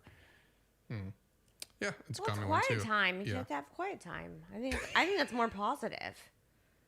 It's also that is one that can be indicatively inherent, where you need to talk to usually him about why he doesn't want to share his feelings, and is it about you or someone else? Or you can just take D's view. Hey, good, he's being quiet for a while. Dear God, Shut up. Play a video game, watch Sports Center. I'm gonna watch Food Network.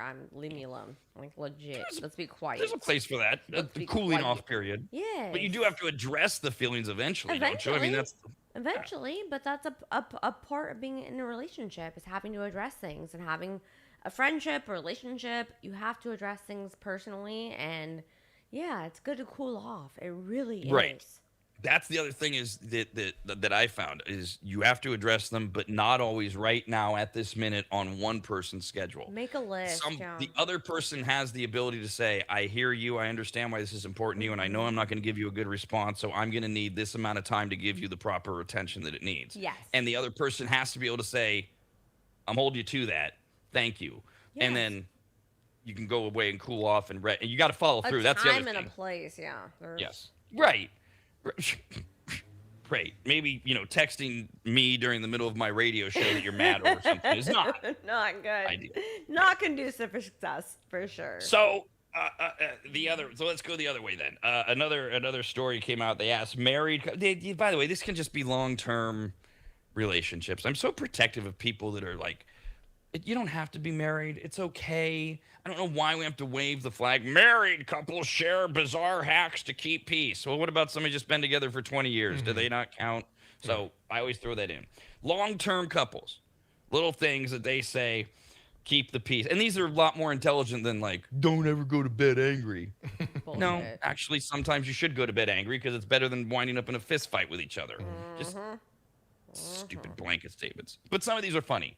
Or some of them might be relatable. One couple or one person wrote, if marriage is getting stale, start a feud with another couple, because nothing restores marital solidarity, like having mutual enemies. Okay, true, the last part. Yes. It's sad, but this probably would work.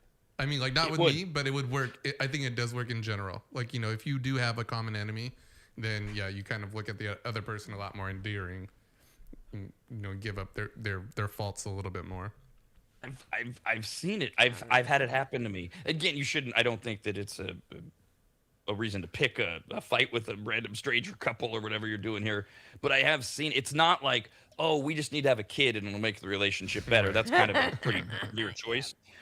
But if you happenstancely are in a little bit of strife with your significant other, things aren't going well, it's a little chilly, and then for whatever reason, you have a mutual enemy. It can be that bitch that's walking around the neighborhood figuring out whether or not your garbage cans are put away Right. for the HOA, or it can be friends that you're prone to getting pissed at. Everything turns. Pretty soon the two of you are working together That to fight off unites that you? enemy. That's sad. And you're like, It is sad, but I think it is common. I think people who have a enemy together definitely work better together. Or again, it is sad though, because Villain era. it really is. Together. It's like it's not healthy. Like it's not healthy to try to like.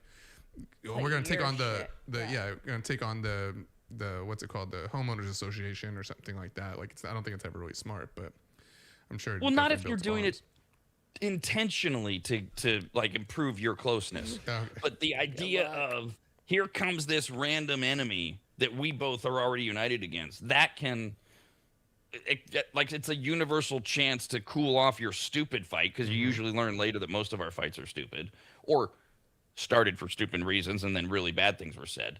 And so the ability to take your anger at your significant other and you both pointed at the same thing. That's just putting it on someone else. That's not. Yeah, it's that kind. Yeah, no, definitely not healthy. Yeah. Like, yeah. I really don't see anything wrong with it yet. The way, maybe I'm just not describing it well. If you're in the middle of, we that weren't brings you Jeff. together to fight on someone else. Like that's not. Yes. That's not healthy. That's not good. Why not? Why not? It actually improves relationships sometimes. Like Jeff and I were not in any type of strife, but many months ago, out of nowhere, to no volition of our own, we had somebody attack both of us simultaneously. It made Jeff and I stronger as a relationship. We were just going about doing our business, and then all of a sudden it's like boom, bing, boom, bing, boom. Yeah. Yeah. And We move forward. So it's not quite the same, but these opportunities to bond together against somebody can reinforce or improve the closeness that you might have with anybody in your life. yeah. No, I mean, I think it does, right? Though that turmoil or that especially if you are able to overcome it, where that fight or the whatever hate is being towards, if you're able to overcome it, then it does make you a lot stronger. So I think it does help build the bonds there. But I think when you're going after, like example I gave before, where like you're going after like the homeowners association or someone in the PTA or something like that, I feel like it will still work. You'll still bond. It probably isn't as healthy, like to be trying to be like, oh, we hate her now, and then everyone's Trauma like, bond. oh, you hate who I like? I love you again. Trauma bond. Lame. Okay. Yeah, and if it's repetitive as well, sure. Yeah, right. And then what happens when that vendetta's over? They have to go sink their teeth into someone else. Other couples sharing bizarre hacks to keep peace between them. When when my husband is telling me an asinine or super boring story, I pretend that I died and asked God for 5 more minutes with my family, and these are the 5 minutes I got. Happens a lot. Yeah. Passive aggressive, but okay. Yeah, a little bit. That's the secret to keeping the peace, huh? Okay. This is another one from a woman. When I'm mad at him, I ask myself, if he died in a car crash, would I still be upset about what we're talking about? Oh my gosh, that's awful. Most of the time, it's no, so I let it go. But there are some times where I'm like, no, I'd still be pissed. I'm sad, but I'm pissed. Yeah. Okay, there's some healthiness to that. If you could put your mind in the place of, God, if she died, like if she storms out of the house and dies, am I going to be thinking about how stupid this argument was, or am I still going to be mad at it, kind of thing? You should be, and you'll be for the rest of your life. So just saying. Well, also, if you're still like mad at them after they die, it kind of means you kind of wanted them to die. Mm-hmm. Like if you're just kind of like, no, it's still, it kind of does. Yeah, if like it's that's like, an awful thing. if you're fighting over something and then they go and they die, and then you're still mad at them or still mad about the subject, I kind of feel like you're just happy they're out of your life if it's to that point. God, awful. Why? Dear Lord. I mean, it would have to be pretty serious to be legitimately. I mean, That's what I'm saying. ultimately- If you still have a vendetta after they die and you're still mad about the argument, I feel like there's, yeah, it was something had to be pretty big. But don't leave So those is things she- unsaid.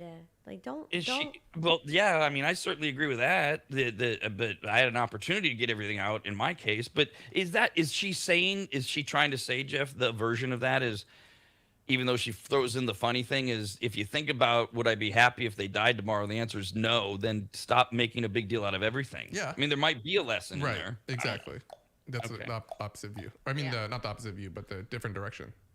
She just didn't need to throw in her little funny line at the end there. Typical women and their comedy skills, non-existent. Okay. Next up, hang up. Oh, okay. Okay. So you guys aren't getting along or whatever. Hang out, or maybe you are. You just need to be reminded. Hang out with some high conflict people to give you more perspective and appreciation for each other. Well, at least we're not those two. God, Yikes. can you imagine? Yeah, it does help when you're. Go for It Yeah, does. I have nothing. No. I mean, it's the less volatile version of what we just talked about. A nice reminder of, wow, we really are fortunate, or we really, I don't know if lucked out is the term, because those two are always negative. They always hate each other. They're always mad. We're always surrounded by them, right? Okay. All right. Yeah. Good for you. I'm not sure how that's a hack to keep your peace in your relationship. That it does. I don't know that it lives up to the title of the article, but It's very short term. You know, it lasts like It's maybe in the like moment, 6 hours. Yeah. Like, at and least I'm better is than it that even- guy. You know, Yeah, that's kinda- right. And sometimes it's not even like, sometimes you aren't even with your significant other. You just notice things like, boy, I or she, we're so lucky to have each other. I don't know. If you're doing it right, you're always appreciating it, I would think. That one didn't land as much. This woman says we have a 5-3-2-1 system when trying to decide things together, System, like yeah. what to have for dinner. Okay. Or which movie to watch or which trail to hike. So one person makes a list of 5. All right, here we go. What are we going to have for dinner here? I'll make a list of 5. We'll do this. So I make types of food. Yeah. Mexican, pasta, Yeah, pasta. beef, Yes. sushi, Yes. Yes. And yes. Mexican yes, pasta, yes. beef, Chinese sushi. Barbecue. food, barbecue. barbecue. Okay. Yeah. All right. So one person makes a list of 5. The other person. So can you only do this with 2 people? The other person eliminates 2. So D, eliminate 2. So you can eliminate. There's Mexican pasta, beef, sushi, and barbecue. Which 2 are you eliminating? I want them all. No, I'm not eliminating nothing. I'm like See, the so easiest, right away, I'm the you have a easiest pain in the person in ass. the world. No, I'm the easiest person in the world.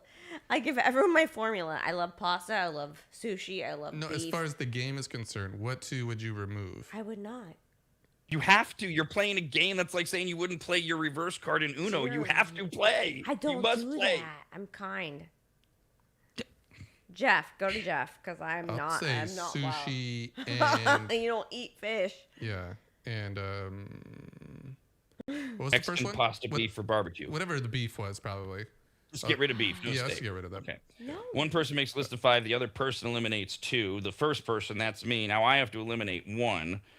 Mexican pasta or barbecue. I'm not feeling Mexican today. Okay, so it goes back to you, and you have. I then you love have them to- all. And then you have the final decision because So out of the I was the 2. first person, and now the second person, you have the final. So out of pasta and barbecue, where are we going?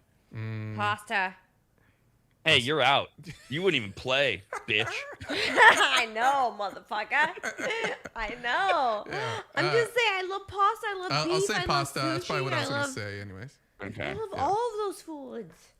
I love all of them. Sorry. I mean, that's cute. It's except that It's you know. real though. I literally will eat any of them. I know, but you were no help at all. I know I'm not helpful at times, and I am. Yeah. Isn't that kind of well? I was gonna say I that's get- kind of I'm the a point girl. of being Yeah, a I'm just a partner, girl. but you're not. You're like anti-dating now. I can't tell what you are.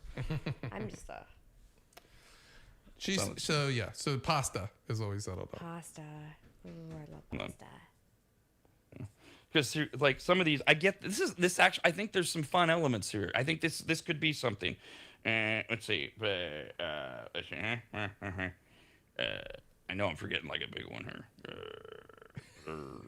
Thai food, Indian go. food. I'm a. Nope. I will Because have this is all everything. mood based. So like Okay. right now. Okay, we're gonna. All right, we're gonna clean the house. It's a nice morning. Ready? Yeah, Okay. yeah. All right, I've made my list of 5. What kind of music we're gonna have on? We're gonna have on rock, pop, country, blues, or rap. D, you got to eliminate 2. Rock, pop, country, blues, or rap. Well, all of that. Nope, we're cleaning. We're cleaning. What? Get rid of 2. Let's go Rock- rap. Okay. Hey, get rap rid of is two. out? No. No? No. Yeah. I'm the worst at this. I have a eclectic So I'll mix. say, we'll let Dee think about it for a little bit. I want to say jazz and probably rap for cleaning up. I like rap music a lot, but not for around the house type of thing. Right. Okay. And then so once again we've eliminated D. So rock, I pop, love country. all music. I'm I gonna do. get rid of country, not because I don't love country, I do, but I don't need those ballads while I'm trying to do work, and pretty soon Yeah, you're that's gonna true. miss me when I'm gone and all that. Sometimes I they're good, love but it. yeah. I love it. So then it's rock or pop, and Jeff gets the choice again. I mean, I would probably do. Oh, it's tough. If I could pick the rock Pop songs, for then you. I would do it. But probably pop would be the majority of what I would think would be good. Well, in theory, have on. since the idea was right, you're working together and you're choosing something you would both want. These are your couple playlists of Okay. rock. Yeah. So you already know. It's just a matter of Yeah, But because my playlist is like an eclectic mix of every single thing. It's pop, it's rock, it's country, it's all of the above. It's rap, it's yeah. you'd be bad at making these I decisions. know. I'm Yeah. I'm the she worst. won't even play. I'm literally Won't the even worst. play. So yeah, I would say rock then, just because I have a better I could have a playlist of like a solid 4 hours probably of music that I can cling One more. to. One more. All right, D, you and I are a couple. I know. Let's do it. I know. Get it. It's your dream. We're a couple. It is. And we're having a kid for some reason. So this is a Ew. nightmare for both of us. Gross. And we know it's a boy. Do I have to So- birth it? Whatever makes this a less painful conversation, you pick. Because you and I, we have to decide on the boy's name, and I have come up with the 5 names for the boy. So you guys Okay. found a baby on I the can do this. corner, I can do this. and now you have to name it. Yay. All Got right. it. Keeping it, and now we have to name it.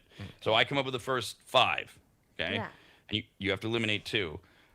Herman, Marvin, Horatio, Barnaby, or Farnsworth. Dear Lord, those are awful names for everyone. Thank you. Thank you. Dear So you have to God. eliminate 2. Herman, Marvin, Horatio, Barnaby, or Farnsworth.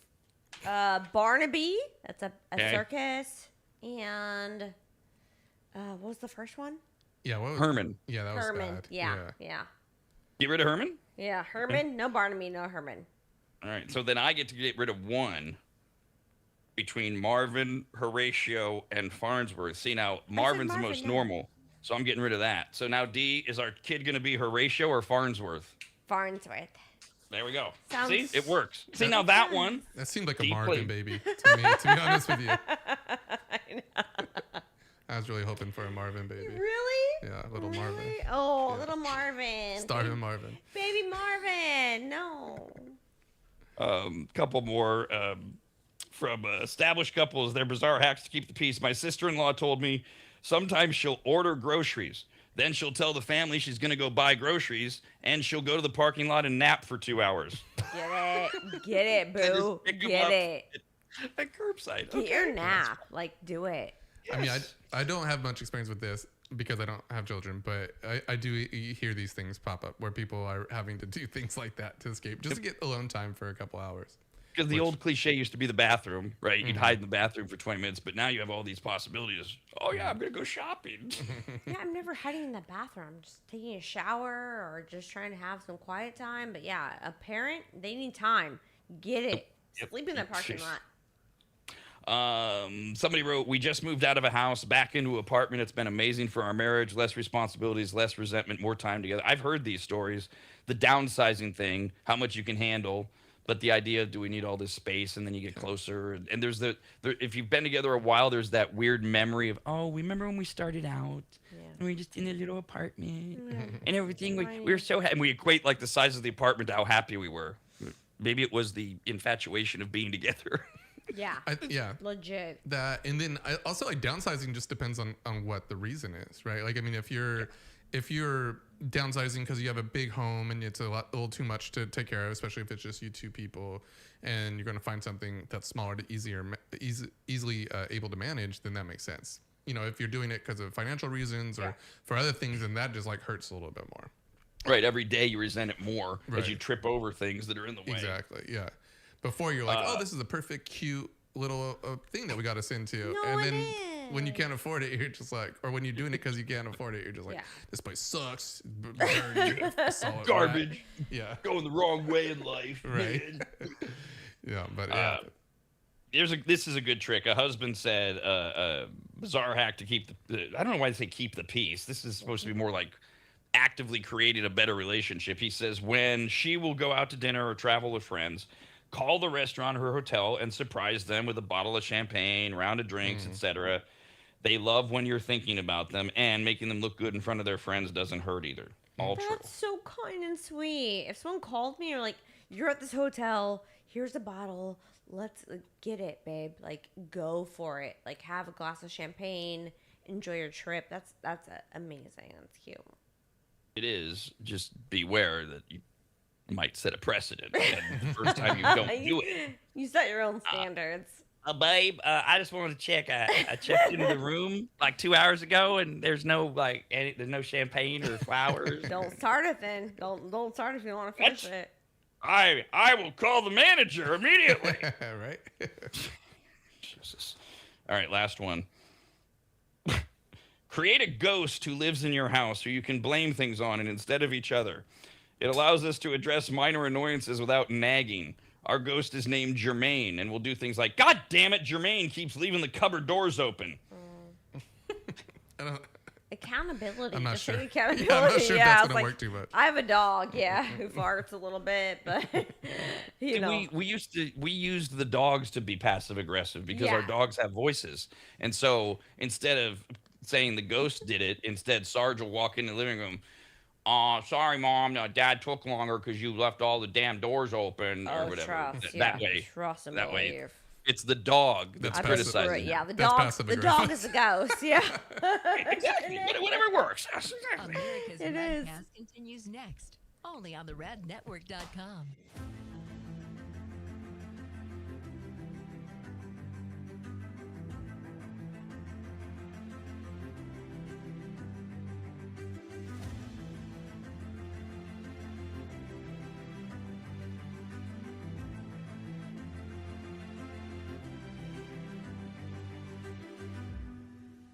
Longtime advertiser Sue Berry, that's Berry with an A, is more important now than ever. Sue and her team have been serving Northern Nevada and the outlying areas for 30 years, and her experience in both commercial and residential lending is vital as every day we're bombarded with news of interest rates, the market, the economy, and a bunch of other stuff that Sue can actually make sense of while everyone else's eyes glaze over. Now remember, it's Sue Berry with an A, B-A-R-R-Y, SueBerry.com. Most people think berry is spelled like a fruit or Halle Berry, but no, it's Sue Berry with an A, like soul singer Barry White's first name. I've heard people say Stop that. Sue is a broker versus a retail lender, which means she can shop over 150 different lenders to get you the very best rate possible. And on average, someone who uses a broker like Sue saves over $10,000 per loan, which includes refinancing. And if you have a rate at 6.5% or higher, call Sue for a free quote now on a refinance. Sue Berry and her incredible team from Barrett Financial can be found at SueBerry.com. That's Berry with an A. I've been working with Sue and recommending her to you for years. All you need to do is call her now so she can get you pre-approved.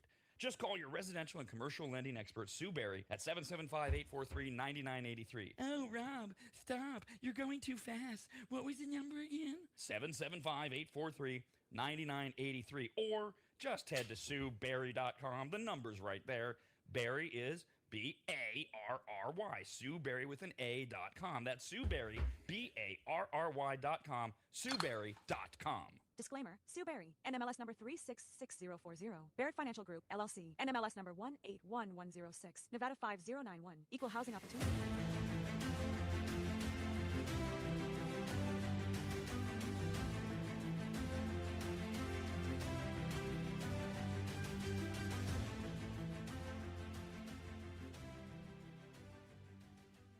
Longtime maggots will remember Greg from MAP. M-A-P, as in Maximum Athletic Performance, which guides you to better output through better ingredients, also known as nutrition. Greg has been on the RAD show many times and will be again, as he simplifies nutrition and helps us all understand what actually works when it comes to fueling our bodies, almost all of which can be found at maptrition.com. Every product is formulated with clinical precision and backed by science and purpose, and maptrition.com has something for every fitness level, even those of us who barely have a fitness level. With nearly 20 years as a nutritionist and a specialization in sports nutrition, Greg works with athletes and everyday individuals to optimize performance, energy, and overall health through smarter fueling strategies, all of which starts at maptrition.com. At the very least, we should all be taking daily multivitamins, and Greg has his formulated for exactly what a man or woman's body needs. Protein is in, but maybe instead of getting yours from mac and cheese with extra protein, you get it from maptrition.com. And of course, all things workout, training, and exercise are available as well. From pre-workout to creatine and other muscle builders to recovery supplements and more, all at maptrition.com. From morning breakfast essentials to post-workout recovery and everything in between, maptrition.com's full range of supplements, proteins, and wellness products are built to power your journey from start to finish. Check out all the products and find what's right for you and order it shipped to you all at maptrition.com. That's maptrition.com.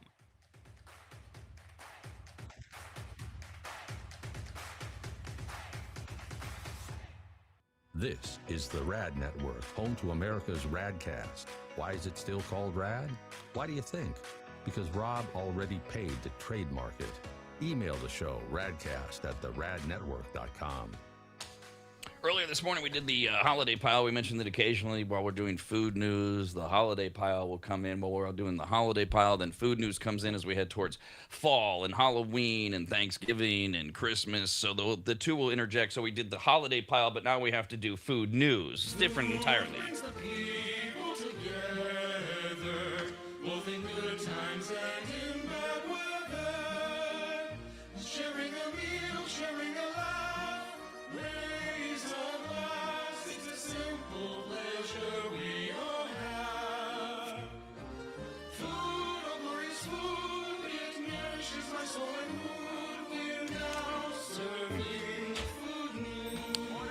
Food news is news about food is brought to us by Maptrition at maptrition.com. You can go to theradnetwork.com, go down to the Radvertisers page and find everything Maptrition. Greg will be joining us this Thursday morning around 8 o'clock. Again, if you have any questions, Radcast at theradnetwork.com. And we do have a health hacks coming up Thursday morning as well here at theradnetwork.com. I mentioned yesterday that I was so excited. We do food news.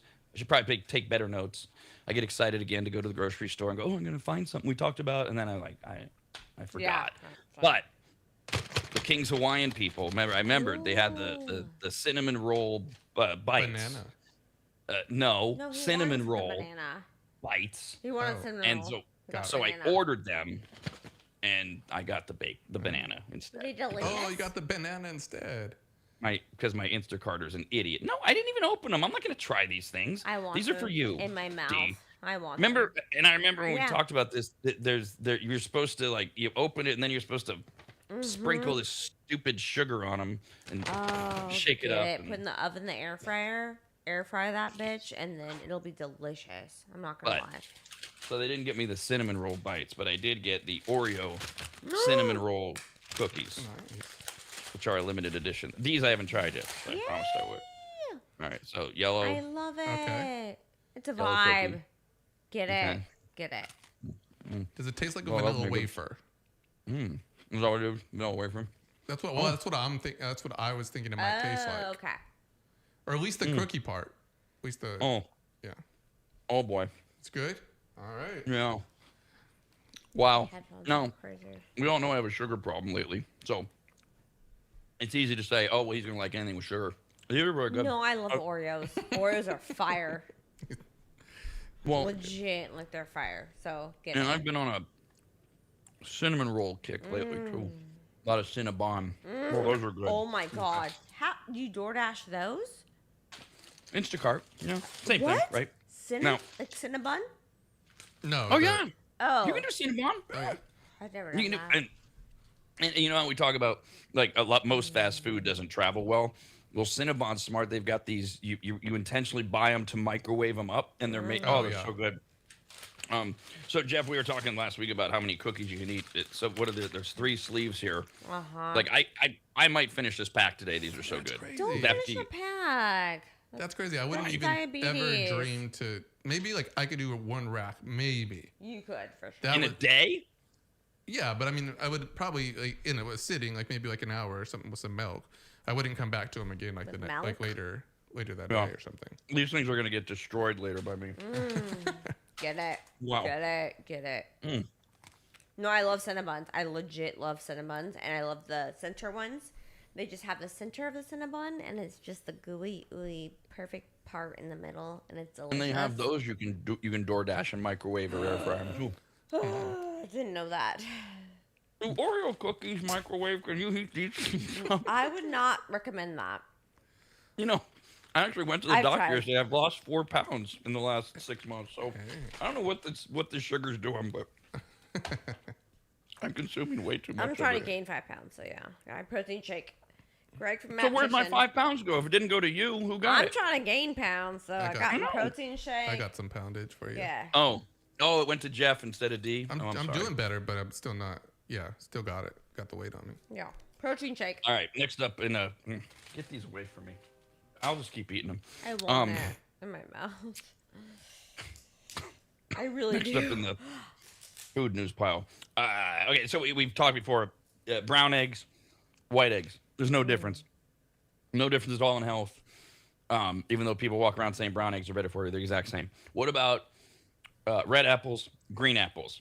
Many wonder whether they're actually different nutritionally. You know they taste different. I mean, different red apples taste different than other red apples. Some are more bitter or Obviously. sweet. Beyond. But is there any difference though between there's no taste difference between brown eggs and white eggs, and there's no nutritional difference. Well, there's No. a taste difference between green apple and red apple. Is there a nutritional difference? Obvious. No. No. Red and green apples are simply different varieties of the same species. Their genetics determine their color, flavor, texture, and nutritional makeup, but their nutritional makeup is essentially identical. Green apples, such as Granny Smith, are known for their bright green skin, firm texture, and tart flavor, and being gross. Wow, they didn't write that. They're delicious. Stop. No. That's Green's why my there's a vibe red. today. There's a red delicious apple. There's no green delicious. You know why? They're not. Granny They're not. Smith. Granny made it. Yeah, right. Right. It Apple tastes like crisp. Granny's hoo-hoo is what it tastes like. Get It's it. gross. The red varieties include the Gala, the Fuji, the Honey Crisp, all lovely choices. Sweeter, juicier, milder, I love a different gala. taste. I love a gala. different acidity. The what's the Envy apple is the new red apple that for like 2 years now I'm all over those things. Oh, I haven't love the seen Envy them. apple. The new red apple, is that what it's called? Envy apple? What the heck? I don't know how it's the newest one I found, but it's like we're like 2 or 3 years into this. But yeah, they're everywhere. They're at all the major grocery stores. You just got to look for the little, Envy. like apple. Fuji Envy apples. label. Like I used to be apples. a Fuji person, so give these a try, maybe. Okay. Blah blah blah. Right. There's no story here. Yeah, this is just they're the same. Okay, I there love you go. Granny Next. Smiths and I love galas. They're my favorite. I love Apple Hill. I genuinely don't like green apples. It makes no sense. They're delicious. Red apples. They're I tart. like, They're I like the tart part of a green apple. yeah. Subway's Hot Honey Signature Spicy Collection. It's a lot. Is officially backed by popular demand. What? Spicy. Subway to me is like the desperation sandwich shop. Meaning this, it's not the worst sandwich shop out there, but it's like to me that's where I wind up stopping when I'm on a road trip because Subway's has more locations. I don't think I would ever choose to go to Subway. No. Yeah, they're also weirdly open, like at like 7 or 9 in That some helps. places. They have breakfast Yeah. sandwiches. Oh, gotcha. That Yeah. makes sense then. So, but other than that, I don't know why. I don't think I would ever go. Let's go to Subway. No, I would, right. I Jersey used to Mike's, walk Mr. my Pickles, dog. Togo's. And I got a meatball sub, and I would walk 2 miles to go there, and it was the best little trip of my life. And I was like, that's the only reason why I'm doing this. Spinach, meatballs, onions. Yeah, they have a time and a place for sure, but not And you could justify it because you walked off the sandwich with the 2 miles. so. exactly. Oh, it was the best. Well, she doesn't have to worry about that. She's trying to gain weight. That's So, right. yeah. So you should. You should have taken an Angry. Uber Yeah. to the Subway and not No. walk. Just take your dog. They have Ubers with pets now. You just take them No, yeah, because you want. Well, that's why you're not gaining weight, D. We're just trying to help you here. I Come on. know. I had protein shake. Subway's Hot Honey Signature Spices collection is back. This year, the house-made hot honey will be featured on 2 new subs. The new Hot Honey Italian is a toasted sandwich loaded with salami, pepperoni, Italian-style provolone, lettuce, tomatoes, onions, jalapenos, and hot honey. Subway's Hot Honey Turkey Italiano has the same build, but with the addition of turkey to the salami and pepperoni. So it's the exact same sandwiches. Throw some turkey on there. It's totally different. Mad. Yeah. I don't want your jalapenos. Leave it alone. Of course. Well, you can customize it like all of Subway sandwiches. So you can say, This time around, also, the Hot Honey Signature Spicy Collection features the new Doritos Hot Honey Nachos. What? Get it? 3 preset builds with chicken, steak, or plain cheese. It starts with a bed of Doritos Nacho Cheese chips, topped with Monterey cheddar, veggies, Subway's signature hot honey, and your choice of chicken or steak if adding a protein. I don't know. I just think it's weird to go to Subway and order a nacho. Yeah, I'm not and it doesn't nachoing at Subway. No.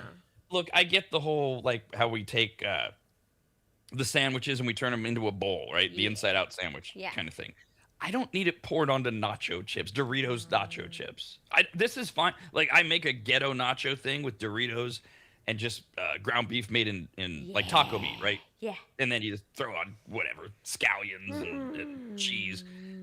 This, I don't want the veggies from a sandwich on my... No, thank you. That's gross. My nacho chips? Like hot lettuce? What? No, thank you, yeah. I can make my own nacho pretty well. Yeah. I make a pretty good nacho. And it's not that hard. Yeah. Right? I mean, if we're talking ghetto nachos, especially. Oh, that's super easy, yeah. Yeah, no, they're called poverty next- nachos. Poverty nachos. Is that the politically correct name? Yes, So that it we're is not- actually. It's just plain tortilla chips with just some freaking cheese, and you put that in the oven. Yep, I do that too often. Laziness. I mean, I do it by choice. They're delicious. They are delicious. Johnsonville, the sausage people, they now have a new breakfast sausage. Blueberry breakfast sausage.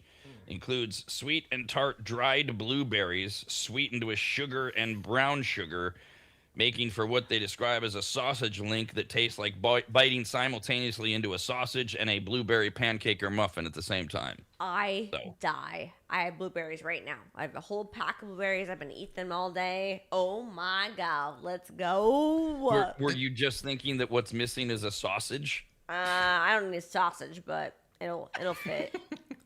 I'll make it work. But So is this the idea of people, like, especially breakfast, we eat like foods combined? All right, a blueberry pancake and some sausage, and now we're gonna put it on. Let's go. I know blueberry pancake makes it a little bit more sense to me than a blueberry sausage, but I'm not a fan of these. I love bloobs. We're getting rid of the carbs, Jeff. We're just gonna protein up with blueberry and I'm literally eating blueberries like as a snack here. And yeah, that looks delicious. Get that sausage in my mouth. What? It looks like a diseased wiener. I'm ready for it. I'm ready. Let's go. You know what? It looks like a bunch of flies have died underneath the skin, right? Like the sticky fly tape. Those are the blueberry chunks. They're bloobs. Bloobs are cute. Yeah, I want it in my mouth. And they're smushed fly carcasses. Yeah. Yuck. Okay, Sonic has decided to split the difference. So they're releasing iced drinks that marry fall flavor. Huh? See, because you might want your fall flavor, but it's hot still. So they'll put ice in them. So they have created a name for this. It's not the autumn menu. It's the hautum. See, it doesn't really work. Hautum menu. You have to mispronounce hot. I'm to Hotum. get Yeah. the Hotum. There we go. The Hotum menu. These are new sippers, including the 2 summer pie inspired sodas. First up is blueberry pie made with Dr. Pepper, which features spiced Dr. Pepper, juicy blueberry puree, sweet cream, and vanilla flavoring for a sweet and tart take on blueberry pie, I guess. Get it. And next up is cherry pie made with Coke, which features crisp Coca-Cola, sweet cream, cherry, and vanilla flavors. And, of course, a cherry on top. Cherry pie. Get it. Vibes. They also have the Harvest Berry made with Sprite. Might be more up your alley. Refreshing lemon lime Sprite with cranberry, vanilla flavoring, and wild berry puree. See, because they're putting the fall flavors in the ice soda drinks. And, okay. Looks yummy. I'm so over these refreshers and everything. They came and went without me carrying it all, and I know they're still here. I mean, like in my mind, I'm like, oh, more of these. How many more years do I have to be announcing the newest refreshers and energizers and Hot. now Hotum? It sounds. Next up, Yeah. really, Costco has a cherry almond coffee cake in its bakery section. The cake has a tart cherry filling and an almond streusel topping, finished with donut sugar, and comes in at $12 a cake. Yummy. Let's go. I love I'm a Costco. big- I love coffee cake, so I like that. So do What to I. do with the cherry. I'm old school though. I like the what's that? Intamin. What's the brand? Edamons. Yeah. They made the best coffee cake in the Oh, world. do they? I'm as sure a it sounds child, good. Yeah. And But- Hostess makes like the lesser brand with the Yeah. little they're still good. Just the little cellophane packs of them. But Rob, who makes the best coffee cakes? Who makes the best coffee Drake's. cakes? Drake's coffee cake. Drake's coffee What? cake. God, you can't quiz me on the fly like that. Jeez. Drake? Yes, Seinfeld, Drake's it's coffee Seinfeld. cake. Oh, All right. Finally, the Cheesecake Factory keeps a running menu of over 250 items going. They still swear to God they make everything from scratch. Has that ever been confirmed? lies. No, lies. Okay. There we go. D says so. It's a lie. Lies. On top of that, they're adding 15 new items this week. So if you've been thinking Cheesecake Factory just doesn't have what I want, They have the They're biggest finding a menu way in to- town. They have a Bible of a menu. Yeah. They literally have a Bible. I'm not kidding. it's ridiculous. They're not getting rid of anything. They're adding 15 new items until further notice. Brand new when did this start? Cheesecake Factory starting the end of the month. By the end of the month. So over the next 10 days, they're going to roll out chicken and waffle skewers, Get it? cheddar cheese and green chili waffles, crispy fried chicken, hot honey, and maple butter syrup. All right. Get it? Maybe. Yummy. Sounds yummy. Maybe that's the way around the chicken and waffle thing. Sounds yummy. The double smash cheeseburger bites. Double patty Okay. burgers, double cheese. Okay, fine. No, All right. why 2 smashes? Why? 1 smash is fine. Why 2? true. Smash it twice. How thin is this burger? That's not. Yeah. Oh wait, they smash it twice. Or is there 2 burgers? 2 patties. I think.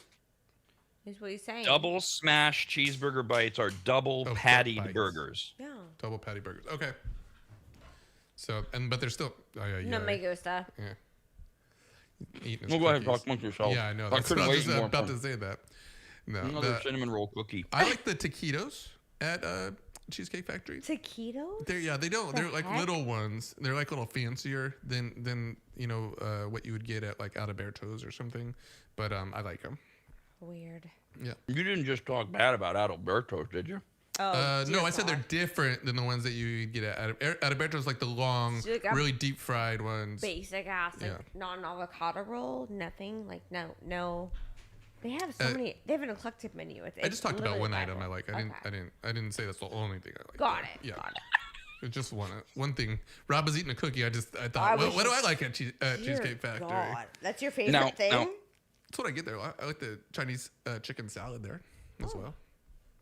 Have the chicken and waffle skewers or the double smash cheeseburger bites made you go, okay, that's one I got to go get? Not yet? Okay, how about this? I can't believe Cheesecake Factory didn't have these already. Pigs in a blanket are now on the menu. Pastry wrapped all beef hot dogs. All right. Sweet soy glazed ribs with a chili garlic sauce and sesame seeds. Okay. Let's go. I love it. The Mediterranean bowl, which is charbroiled chicken kebabs with rice, tomato, cucumber, salad, feta cheese, garlic, onion, cilantro, pita bread. Okay. Mid. Fine. Yeah. Also at the Cheesecake Factory, I swear it's like, what are we not serving? Quickly. Everything. The crispy factory fish sandwich. Ew, that sounds It's a weird. terrible name. Yes. The Factory factory fish? fish? Legit. I was like, that's jacked up. It should say bots to fish. Yeah. Would, old box fish. Awful. Gross. Fried Pacific swordfish that apparently comes from a factory. Cheese, coleslaw, and tartar sauce. Who thought of putting the factory name in I don't crispy know. factory fish? I don't know.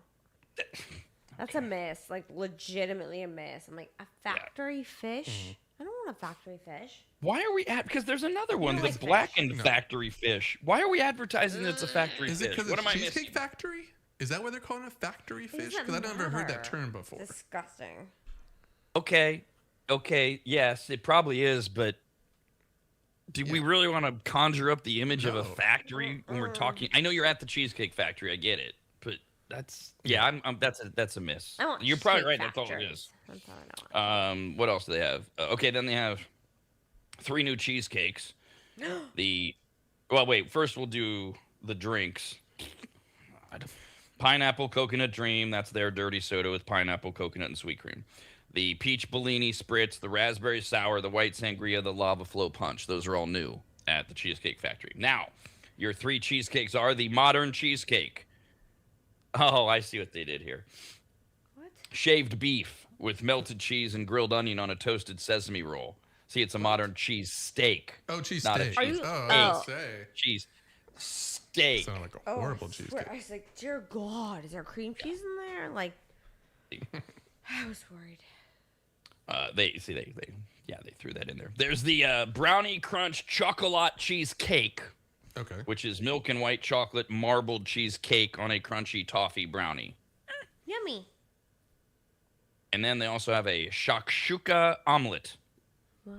Which is an omelet filled with roasted peppers, onions, spinach, feta cheese. It's just another goddamn omelet at the cheesecake. My God. It's a cheesecake though? I'm confused. No, that one's just an omelet. I don't know why they put new menu. They did all the exciting stuff, the drinks, and then the cheese steak and the cheesecake, and then they threw in an omelet at the very end. Yikes. Just to Yikes. keep you guessing or whatever. Those will all be at the Cheesecake Factory by the end of the month. America's RADcast continues next, only on the radnetwork.com.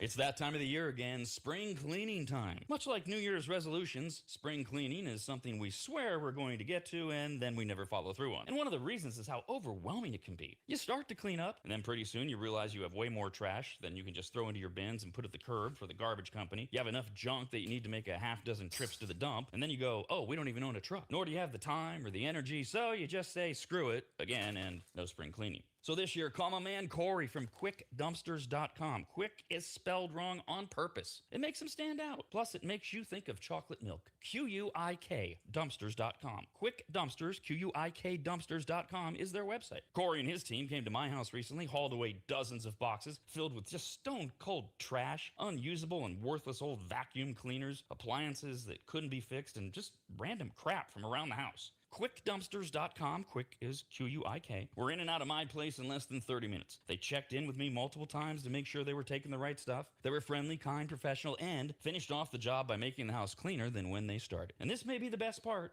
Quotes are free, and you don't even have to have them over to your house where you get the little sales pitch and all that. Just send them some pics or videos. You get your price, schedule your day and time, and you watch someone else get that junk out of your house. Basically, you have no excuses other than your own laziness. Go to QuickDumpsters.com. That's QUIK Dumpsters. QuickDumpsters.com. Quick, QUIK Dumpsters.com.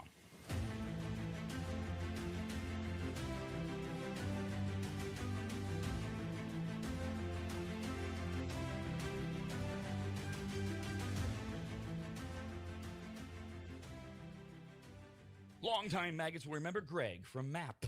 MAP, as in Maximum Athletic Performance, which guides you to better output through better ingredients, also known as nutrition. Greg has been on the RAD Show many times and will be again, as he simplifies nutrition and helps us all understand what actually works when it comes to fueling our bodies, almost all of which can be found at maptrition.com. Every product is formulated with clinical precision and backed by science and purpose, and maptrition.com has something for every fitness level, even those of us who barely have a fitness level. With nearly 20 years as a nutritionist and a specialization specialization in sports nutrition, Greg works with athletes and everyday individuals to optimize performance, energy, and overall health through smarter fueling strategies, all of which starts at maptrition.com. At the very least, we should all be taking daily multivitamins, and Greg has his formulated for exactly what a man or woman's body needs. Protein is in, but maybe instead of getting yours from mac and cheese with extra protein, you get it from maptrition.com. And of course, all things workout, training, and exercise are available as well. From pre-workout to creatine and other muscle builders to recovery supplements and more, all at maptrition.com. From morning breakfast essentials to post-workout recovery and everything in between, maptrition.com's full range of supplements, proteins, and wellness products are built to power your journey from start to finish. Check out all the products and find what's right for you and order it shipped to you all at maptrition.com. That's maptrition.com.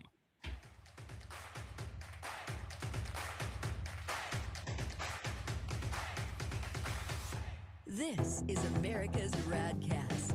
What does RAD stand for? What does Nike stand for, wise guy? Just enjoy the show. Yeah. Call the show anytime at 888-587-5355 or email radcast@theradnetwork.com. Well, Jeff, I've got one sleeve of the cinnamon bun Oreos gone. What? We're on a We've never told. Jesus Christ, calm down. I'm telling you. I really should have taken those things back to the kitchen. Yes. Too much. I ate two just during that break. Too much sugar. Eat blueberries. There's gonna be cookie Greg's crumbs. getting mad at you. There's gonna be cookie crumbs all over his office now. Loose M&Ms and cookie crumbs. Yeah. You've seen my office. Do you Yes, think I I'll know. notice? Yes, I know. That's what I already. I was about to talk to Dee. I was like, we have a event or something scheduled with us. We're doing, Friday, Saturday. We talked about, but I was one of the things we're coming with is we're gonna clean up that room a little bit. Oh, good. That's No crumbs. I'm organizing that studio just a little bit better. Okay, so it works, but we got. Yeah. I'll do what I can to get my stuff out of the way since we're at my house and this used to be my home office. So I can move things like, let's see, my pile of swim trunks that are over there. Those can probably be moved, and maybe the various random equipment that doesn't belong in this room to begin with. Right. That's just There's lying equipment around. everywhere. Yeah. Just left over. See, it looks just great until you go. No, I was just over there, and I We was have a lot like, of cleaning to do here too. yeah, I was just thinking like, yeah, we have to get that office. But I was thinking more just like the wiring and how some of our amps are stacked and stuff like that. Oh, yeah. Just get a little bit more Well, organized there. You know it is. When there's clutter, you just add clutter to it. Like, there's wires lying around. I'll just throw these swim trunks here. Why not? Does that make sense? I'll let you take care of the swim trunks. We have some random surveys. Some of these things we've been talking. God, the how often do you wash your socks and wash your underwear, etc. Now we got another survey. 24,000 Americans were surveyed and asked the question: how many times do you typically use a bath towel before washing it? Smell. Yeah, I mean, smell test. Smell or crunchiness, right? No, 2 not days. crunchy. 2 days. 2 days, maybe 3. Yeah. Oh, okay. 2 days. Now, maybe days 3. or wait, are you a daily showerer? Yeah, Yeah. I shower multiple times a day too. So Okay, so every day is at least a shower because they're doing it by times. Because some people, right, they don't shower every day. But Once a week. so, whoa, you're Yeah. you're washing the towel once a week. Or you're showering. I have once a 4 towels. I shower every day, twice a day. But I have multiple towels for my hair, the red, all the bullshit. So yeah, so once a week I'll wash every towel in the house. Dog towels, my towels, everything. week? So does that mean you're using the same towel for 6 days? Yeah. Okay, that's Okay, Yeah. just want to make sure. And that would include up to 10 if you're showering at least once a day. So it's up to 10 times you shower before you Yeah. will wash. Get it. You Saving just- water. you I'm just saving water. yeah, I mean you're just drying your clean self off. So I don't really have a problem with people No. using towels longer. I feel like my usual rotation is like 2, maybe 3 days. I think that a lot of us fall into like a habit thing, like Dee's talking like, oh, well, it's whatever, Saturday, so it's work day around the house. I'm doing laundry. But if you said, well, only wash what had to be, I probably wouldn't do my towels except maybe every other week. First of all, I don't shower every day.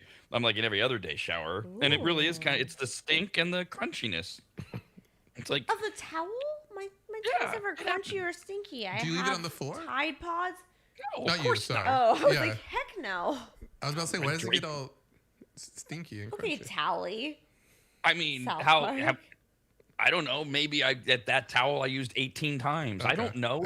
All right. Are you like doing stuff in the towel that is making it crunchy? I'm just saying. Why would I do that? I'm a grown man that lives alone. Why would I use I'm a towel? just saying. I don't know. No, it's a Why fair would question. It be crunchy? Because you get dead skin comes off your. I mean, Use I a would loofah. Use a say- goddamn. Yeah, I would say 18 days might be pushing it. No? 18 times. Oh, okay, So for 18 my times. for So my that's- house, that could that's be like almost 2 2 months. months. Yeah. So yeah, well, I could see it getting a little crunchy. The number one answer when 24,000 Americans were asked, how many times do you use a bath towel before washing it, was 2 or 3 times. So yay, Jeff. Second most popular answer, 20% of us said 4 or 5 uses. We're getting closer. 10% said they won't wash their towel until 5 or 6 uses. Yeah. 10% will throw it in the shower until 7 or more times. Are they really counting? Do we really know? And then there's the psychos on the other end. 13% of people wash a towel after every single use. Ugh. Come on. You're wasting water. It's not good for the environment. Right. I mean, I Well, get you might not care about that. What about your time? I mean, my God. Also, yes, the arduous Find a task reason- of freaking washing towels. Yeah. Find a reason not to engage in that behavior every time. right. Ugh. Gross. Someone on social media asked, would it be appropriate to drink a non-alcoholic beer at work? Non-alcoholic beer at work. What? Why? Yeah. It's appropriate. Get it. I mean, it's not. Yeah, I would say that it's not too much of a faux pas because there's not alcohol in it. But I think it's a little odd. I'm a bartender. Like, don't NA. Like, get it. Like, have No, a I mean little- like at work, like like you're just sitting here casually having, instead of a water or drink or something, you're drinking a non-alcoholic beer. I think it's fine as far as the rules are concerned. It's just, I don't know, you just really like the taste of beer, I guess, right? That's why you do it. Get it. What about our earlier conversation where we were talking about the appearance of texting on your phone and you're out in public and what people might see, the appearance of consuming alcohol at work, even though you're not, should you still be engaging in that behavior because it's a bad look, quote, quote. This was the argument that started on social media. Yeah, I mean, Is that- that's what I was kind of thinking of. It's more like just the look that you're giving off in a sense than the actual, like, you're not getting drunk or anything. So, I mean, no, I don't think Yeah, this is the have issue, your to be honest with you. NA, It's yeah. not, because if someone's doing that, I would have to assume they just really like this taste. They like a beer, and if you're going to drink that instead of a soda or a refresher with a million refreshers that are out there, then I don't think I have any issue with that. Just a little odd. Ultimately, you're not doing anything wrong. Yeah. No. You're just Legit, having a you're not. beverage. But Right. people did play the image card, and they, of course, you have to go to, well, there's certain lines of work. How would you feel if you get on the plane and there's your pilot drinking a non-alcoholic beer, but maybe you can't even tell it's non-alcoholic? I don't know. Other people wrote about, do we feel good about a paramedic or a school bus driver or a judge or a machinery operator or a daycare worker? People said it's a bad look. It can be easily misunderstood, and so there are many lines of work you just shouldn't do it in. I agree with that in a sense. It's a bad look, but it's Why? but right. Like, I think it gets down to the point of the reason why it's a bad look. At least maybe I'm jumping, but this is my view, is that people who drink non-alcoholic beers usually have drinking problems, right? So they're drinking non-alcoholic, and No. that's the concern. That's the visual I think that people might be seeing is, okay, yeah, he's not doing anything bad, but he obviously has an issue with alcohol, right? That just pops in your head. Not saying it's true. Maybe just people like it for the flavor, but that's usually, I think, what people's first perceptions are going to be. And like you said, like those bottles are hard to tell, but they literally just have like one thing on it that says like 0% alcohol or non-alcoholic. I've bought my friend like a 6-pack of non-alcoholic beer once on accident, and he drank 4 before he was like, I'm not even feeling anything. Then did you tell him? No, and then he realized it, and he laughed so hard. Like, he looked at the bottle, and he just like came over and just put it right in my face, and I just started laughing. So the that's the perception is reality argument, is that will people perceive it to be a bad look, make a bigger deal? I guess the way you F can make it off. more personal though is would you take one of these hard to distinguish bottles or cans of non-alcoholic beer, drive down the road, and as you're right next to a cop, drink out of it? Right. Because you're essentially inviting the same type of scrutiny. There's not a cop on the planet that's not going to pull you over and at least investigate. Right. And you might be like, do I really want this in my life? But these are really Well, specific. I drink kombucha that has alcohol in. There's a low Right. percentage of alcohol in kombucha. It's very healthy for you. It's great, but it's like if you're like you're drinking kombucha while you're driving. Oh my god, that's crazy. I'm like, what? Why are you so judgy? Just like do your thing.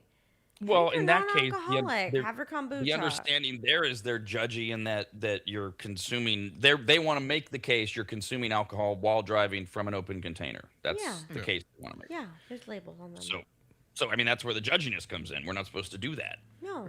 And yeah. I mean, I think when it's very semantic based, because I mean, let's say you take the non-alcoholic beer bottle out of it, and what if you just pour Coca-Cola in a Jack Daniel's bottle? It's not alcohol, and you drink it in front of someone. It's the implication that you are drinking. It's the implication that it's not that it's impairing your ability to drive. It's because you're drinking soda. But it's, again, just how it visually looks to people. And again, we live in a society where that matters. I mean, a police officer is going to pull you over or not based on what he sees. So, you know, if that's the game you want to play, if that's entertaining to you, then I guess that's something you could do. But for the most part, it's going to be just more problematic, probably. And if we were running a business where people came into the business, we would probably not be overly joyed that whoever it is, the receptionist, the first person that you see is drinking out of a Jack Daniel's bottle, even though it's Coke. Right. I think we'd probably say, Absolutely. no, Right. that's not the impression that we pudding. want to Yeah. send to clients that walk in. Right. Because that's our customer base. Is that the first thing we want them to see is Nancy's drinking out of a Jack Daniel's bottle? Right. No, exactly. I mean, again, so the stuff does matter. It's just, you know, it's nice that you're not going to be impaired, you know, you're not drinking and driving, but I mean, there's still the implication is going to ruffle feathers. Somebody wrote that there's a concept in Jewish law that prohibits doing actions that look like they break kosher, even if they don't, and said the same concept should apply here. So he's arguing, or she, anything that looks like you're breaking the law or looks. This to me seems a little much because there's a lot of things that look like we're doing something wrong that we aren't. But this person's arguing if it looks like you're breaking societal norms, don't even do it.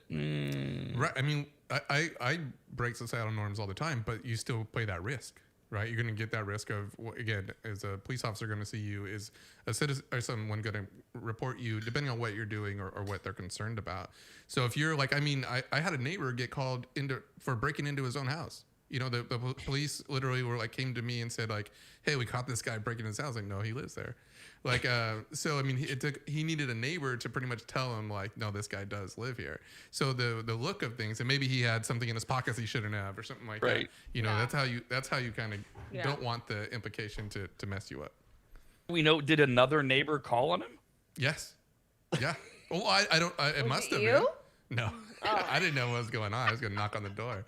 No, it must have been. I mean, I guess maybe a driver by could have, you know, but also our neighbor's a little small. So if you're driving by, you're probably living there. So yeah, so he was trying to break into his window. I mean, because he got locked out. So he was literally just like taking the screen off, and he was trying to see if he could open the window. And the police got called on him. And hey, good response time. I think it was only like 4 or 5 minutes. And that makes total sense. He's breaking into his own house, and if one of us sees that happening, hopefully we do call 911 and go, I don't know it's not our job if we don't know the guy. Right. It's like, looks like somebody's breaking into the house, and that's what that now. But as we discussed earlier with the sending a text while you're on a phone and what anybody can see, now it can go as far as it looks like you're mowing your lawn while you're drinking beer. Well, technically, are you operating a motorized vehicle while you're drinking? It's the non-alcoholic beer, and how far do these things go in terms of what is or isn't appropriate and looks and all that other. Now, if you're working at Anheuser-Busch, you should be drinking beer at the lobby place or whatever. Get it. It's a little more acceptable, yeah. Get it. I mean, if you work at like a restaurant or a bar, like drinking's a lot more acceptable. You know, like things like that there's a lot of like, you know, gray area, I guess you could say, in certain professions. But so many of these stupid, so especially the social media ones, the answer always is it depends, sure, right? yeah, Like, what's your favorite way to have eggs? I don't know, because but when, like right now, or when I woke up, or tomorrow. right. Benny's. And everyone has their habits. Everyone has things that they like that works for them. And, you know, we don't want to be a too judgy society. At least I don't want to be, where you're looking at everyone and trying to figure out people based on the weird things that they do. We all Right, do but to the guy who did make the comment about the kosher thing, we also do want everybody to take a moment and go, I probably shouldn't drink a non-alcoholic beer in front of my 5th grade class. Right. Probably. Exactly. That's a good example. Yeah. Another random online poll. Would you drink your significant other's bathwater for $1,000? Oh God. Yeah, definitely. Why not? Just like a sip or like a drink or something. That's easy. You know how Like usually a pint glass. you don't have to drink it all, do I you? want a whole pint glass. What? usually What are you scrubbing and tubbing? Like, why is that bad? No. I didn't say. I said, do you have to drink the whole tub water, or can you just take a glass or a sip? So usually these surveys, they have all of these questions, and I have no answers, and we have to make them up. We actually do have some of the stipulating questions answered in case you're because I had the same reaction initially as D. I was like, yeah, of course, I do it for free. What are we talking about here? Yeah. But then you start to think about it. Okay, so your partner would bathe or shower normally to rinse off, and then lay in a tub of warm water for 20 minutes. Yeah, they're clean. You would then have to drink a liter of that water to get the cash. Yeah, I mean, I don't see anything. Yeah, done. Yeah, got it. That's so stupid. Am I going to sleep next to her later? What's the difference? Easy mac and cheesy. If you're sharing fluids with someone, you should be able to drink their bath water. Let's go. I don't think you should be excited about it. I'm not excited about it. I'm just saying, I'm gonna for $1,000. I'm the money. The money's the thing. Now let's see. Let's see if maybe we need to push D a little bit. If you're sharing bodily fluids, ... Yeah. You know, where's that line crossed? So if you're sharing bodily fluids, you should drink their bath water. I mean, that can get really ugly. I'm saying for $1,000. I'm just saying they're cleaning off, they're showering. You have 20 minutes. They're in the bathwater after they showered and cleaned their ass and cleaned everything else, and everything's clean. So just drink that water. Get it. So it is the specifics that makes it so easy for you. The fact that they're totally clean. You're not saying, if you're sharing bodily fluid, you should be able to drink the disgusting the dingleberry water. Yeah. Okay. It's clean, there were other clean-ish clarifications. Someone asked if they so the initial reaction was, yeah, we'll do it, just based on what I told you. There's more. Someone asked if they could put the water in the fridge first. That is allowed, but you can't add anything to it, even ice. I don't care. Spent way too much time on this. I know. You're talking about it like, is this like a real thing? Or are people like doing this? Like paying people $1,000? Yeah. I mean, how do these random online polls come about? Yeah, do they, is it just as simple as a couple people on the sofa? Would you? And then they post it? Or are people doing it? It probably started from some magazine article, like top 10 things you should drink. What? From your spouse. I suppose this is right for this is a good like a breakup topic, you know. You just be really offended. Hey, babe, would you drink my bath water? No, that's disgusting. Well, I'm breaking up with you. Yeah, I heard the RAD Cast this morning. You're a bitch. You know, I'll drink it. I love it. They would. They all said they would. I'm not even doing them. I'll drink the bath water for sure. No qualms. Actually, that's a okay. Same.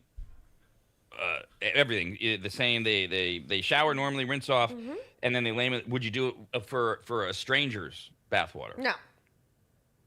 10,000? No. Significant other only. No. $100,000? Yeah. Maybe. They're still washing off. Yeah. Just picture it's someone that you like. That's true. Well, now we could make it harder. And you actually know who the straight. It's a really normally prior to the bath, which they did wash off, a very unkempt homeless person. But they did wash that off. No. Now you, no, Not for $100,000. No, not even for $1 million. No. 10 million. No. No. You're gonna get all the medical care you need. I'm not doing that. That's disgusting. Picture it's Harrison Ford. Oh, Harrison. That's different. It says homeless water, but just picture it says Harrison's water. No. Someone else asked if you could spread out. Remember, you have to drink a liter of this. Big deal. Could you spread it out over a day rather than downing the whole thing at once? And that they said these people have way too much time conducting. They said we'll give you 8 hours to drink the liter of bath water. Get it. Do it. Done. Yeah. Someone asked if it's a one-time thing, or do you get recurring checks if you do it repeatedly? Every month. Drink your bath water every month. I don't know. I think I would draw the line. They said no. It's just a one-time thing. Okay. And then someone else says they were single, but they would do it. Well, to who? In the end, 81% of us said yes. We would drink our significant other's bath water for $1,000 as described, where they would bathe normally, rinse it off, and then lay in a tub of water for 20 minutes. Who are these 19%? Germaphobes, I guess, right? Yeah. The poll broke down based on whether the significant other was male or female. They were both the same, basically. Slightly more likely to say yes if their partner was female, but it's a rounding error. Yeah, okay. Yeah. I'm clean. I'm a very clean person, so. It's like the thing that came up yesterday, what is with these kids today list. And somebody said, what's with all of this licking of the male's buttocks? I don't understand. Right. Because men are gross. It's fine when it's a woman, but a man's fine. Yeah, just clean it Well, I'm off. assuming if you're doing that as a recreational, fun thing, I guess drinking bath water isn't really that far different. Yeah, if you're eating someone's ass and bath water and it's clean water. See, no, that would be a fun reverse engineering thing, because it's a stupid line, but I always said, I love women that smoke, because if they'll put that in their mouth, what will they say no to? Well, wouldn't it be interesting if you've got let's say you've got a couple that are into golden showers, but one of them says, no, I ain't drinking your bath water. That's gross. No, I didn't even think about that. I really didn't think about that. Oh my gosh. Ew, no. No, I mean, your liquid waste. They're peeing it out before they put the bathtub in. Yeah. Oh, good Lord. Right. I didn't think about that. Yeah, but they'll do other gross things. Yeah, but not that. No, I don't want to drink your piss. I mean, it's gross. It's gross. I'll eat your ass. I don't want to drink your piss. I'll drink your bath water. $10,000? We're going up. We're going up higher. No, it's a significant others. This is significant others. How long have you been together? Yeah, I want a full clean sheet of. Yeah, I have. I suppose it is more of a built-up trust thing as opposed to your first date. That would be a little extreme, unless you meant on. Is there a dating site for kink people? Yes. Meant on, Sure. Oh, there's is there? Of course there there's is. Plenty. Yeah. There's sites for everything, isn't there? I should have. There are. If you met on goldenshowers.com, I suppose that is what you make it happen. We're gonna end this here. Goodbye. We'll be back. Goodbye. Hey guys, I'm going home. Talking poo is where I draw the line. Go on and go home, you fat chicken. Bye, diddly eye. So long. God bless you. See ya. Goodbye. Bye-bye, Homer. Take care. Adios. So long. Very well. Yar. Bon voyage. Toodle-oo. So long. Bye-bye. Ta-ta. Bye, everybody. Bye-bye. Sayonara, dude. So long. Bye. Bye-bye now. Bye. See ya. Bye. Bye-bye. So long, Stink Town. Well, goodbye. And don't think it hasn't been a little slice of heaven, because it hasn't. God bless the United